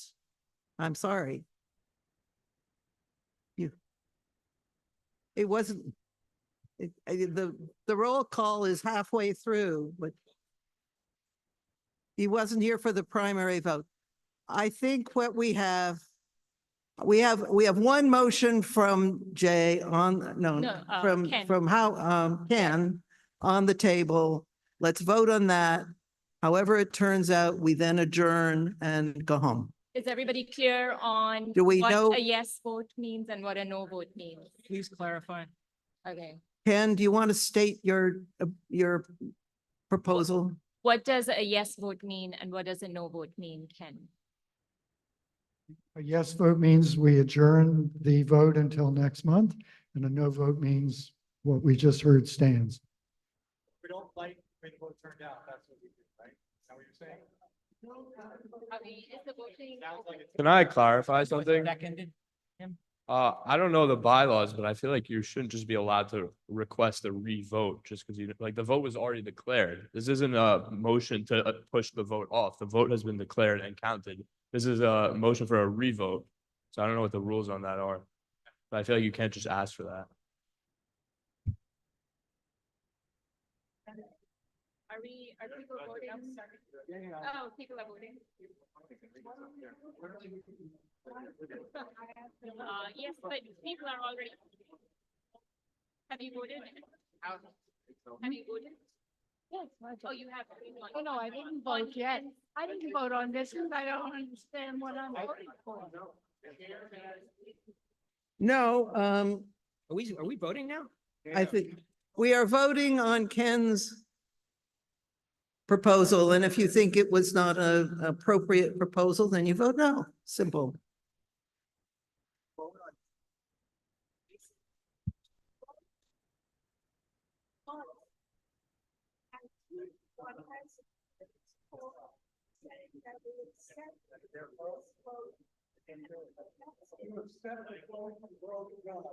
If you accept the current vote, you vote no.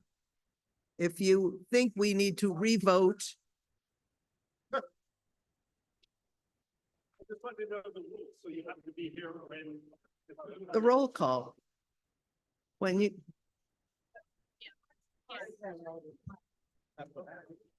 All right, I think we got all the votes.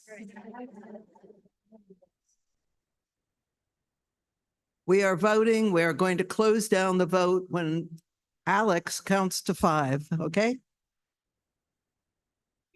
2, 1, it fails. 4 yes, 26 no. So the current vote stands and my announcement about changes to the bylaws is going to address this issue further appropriately to our bylaws in November. Thank you. Do I hear a motion to adjourn? Second. All in favor? Aye. Democracy holds. I suppose. My God.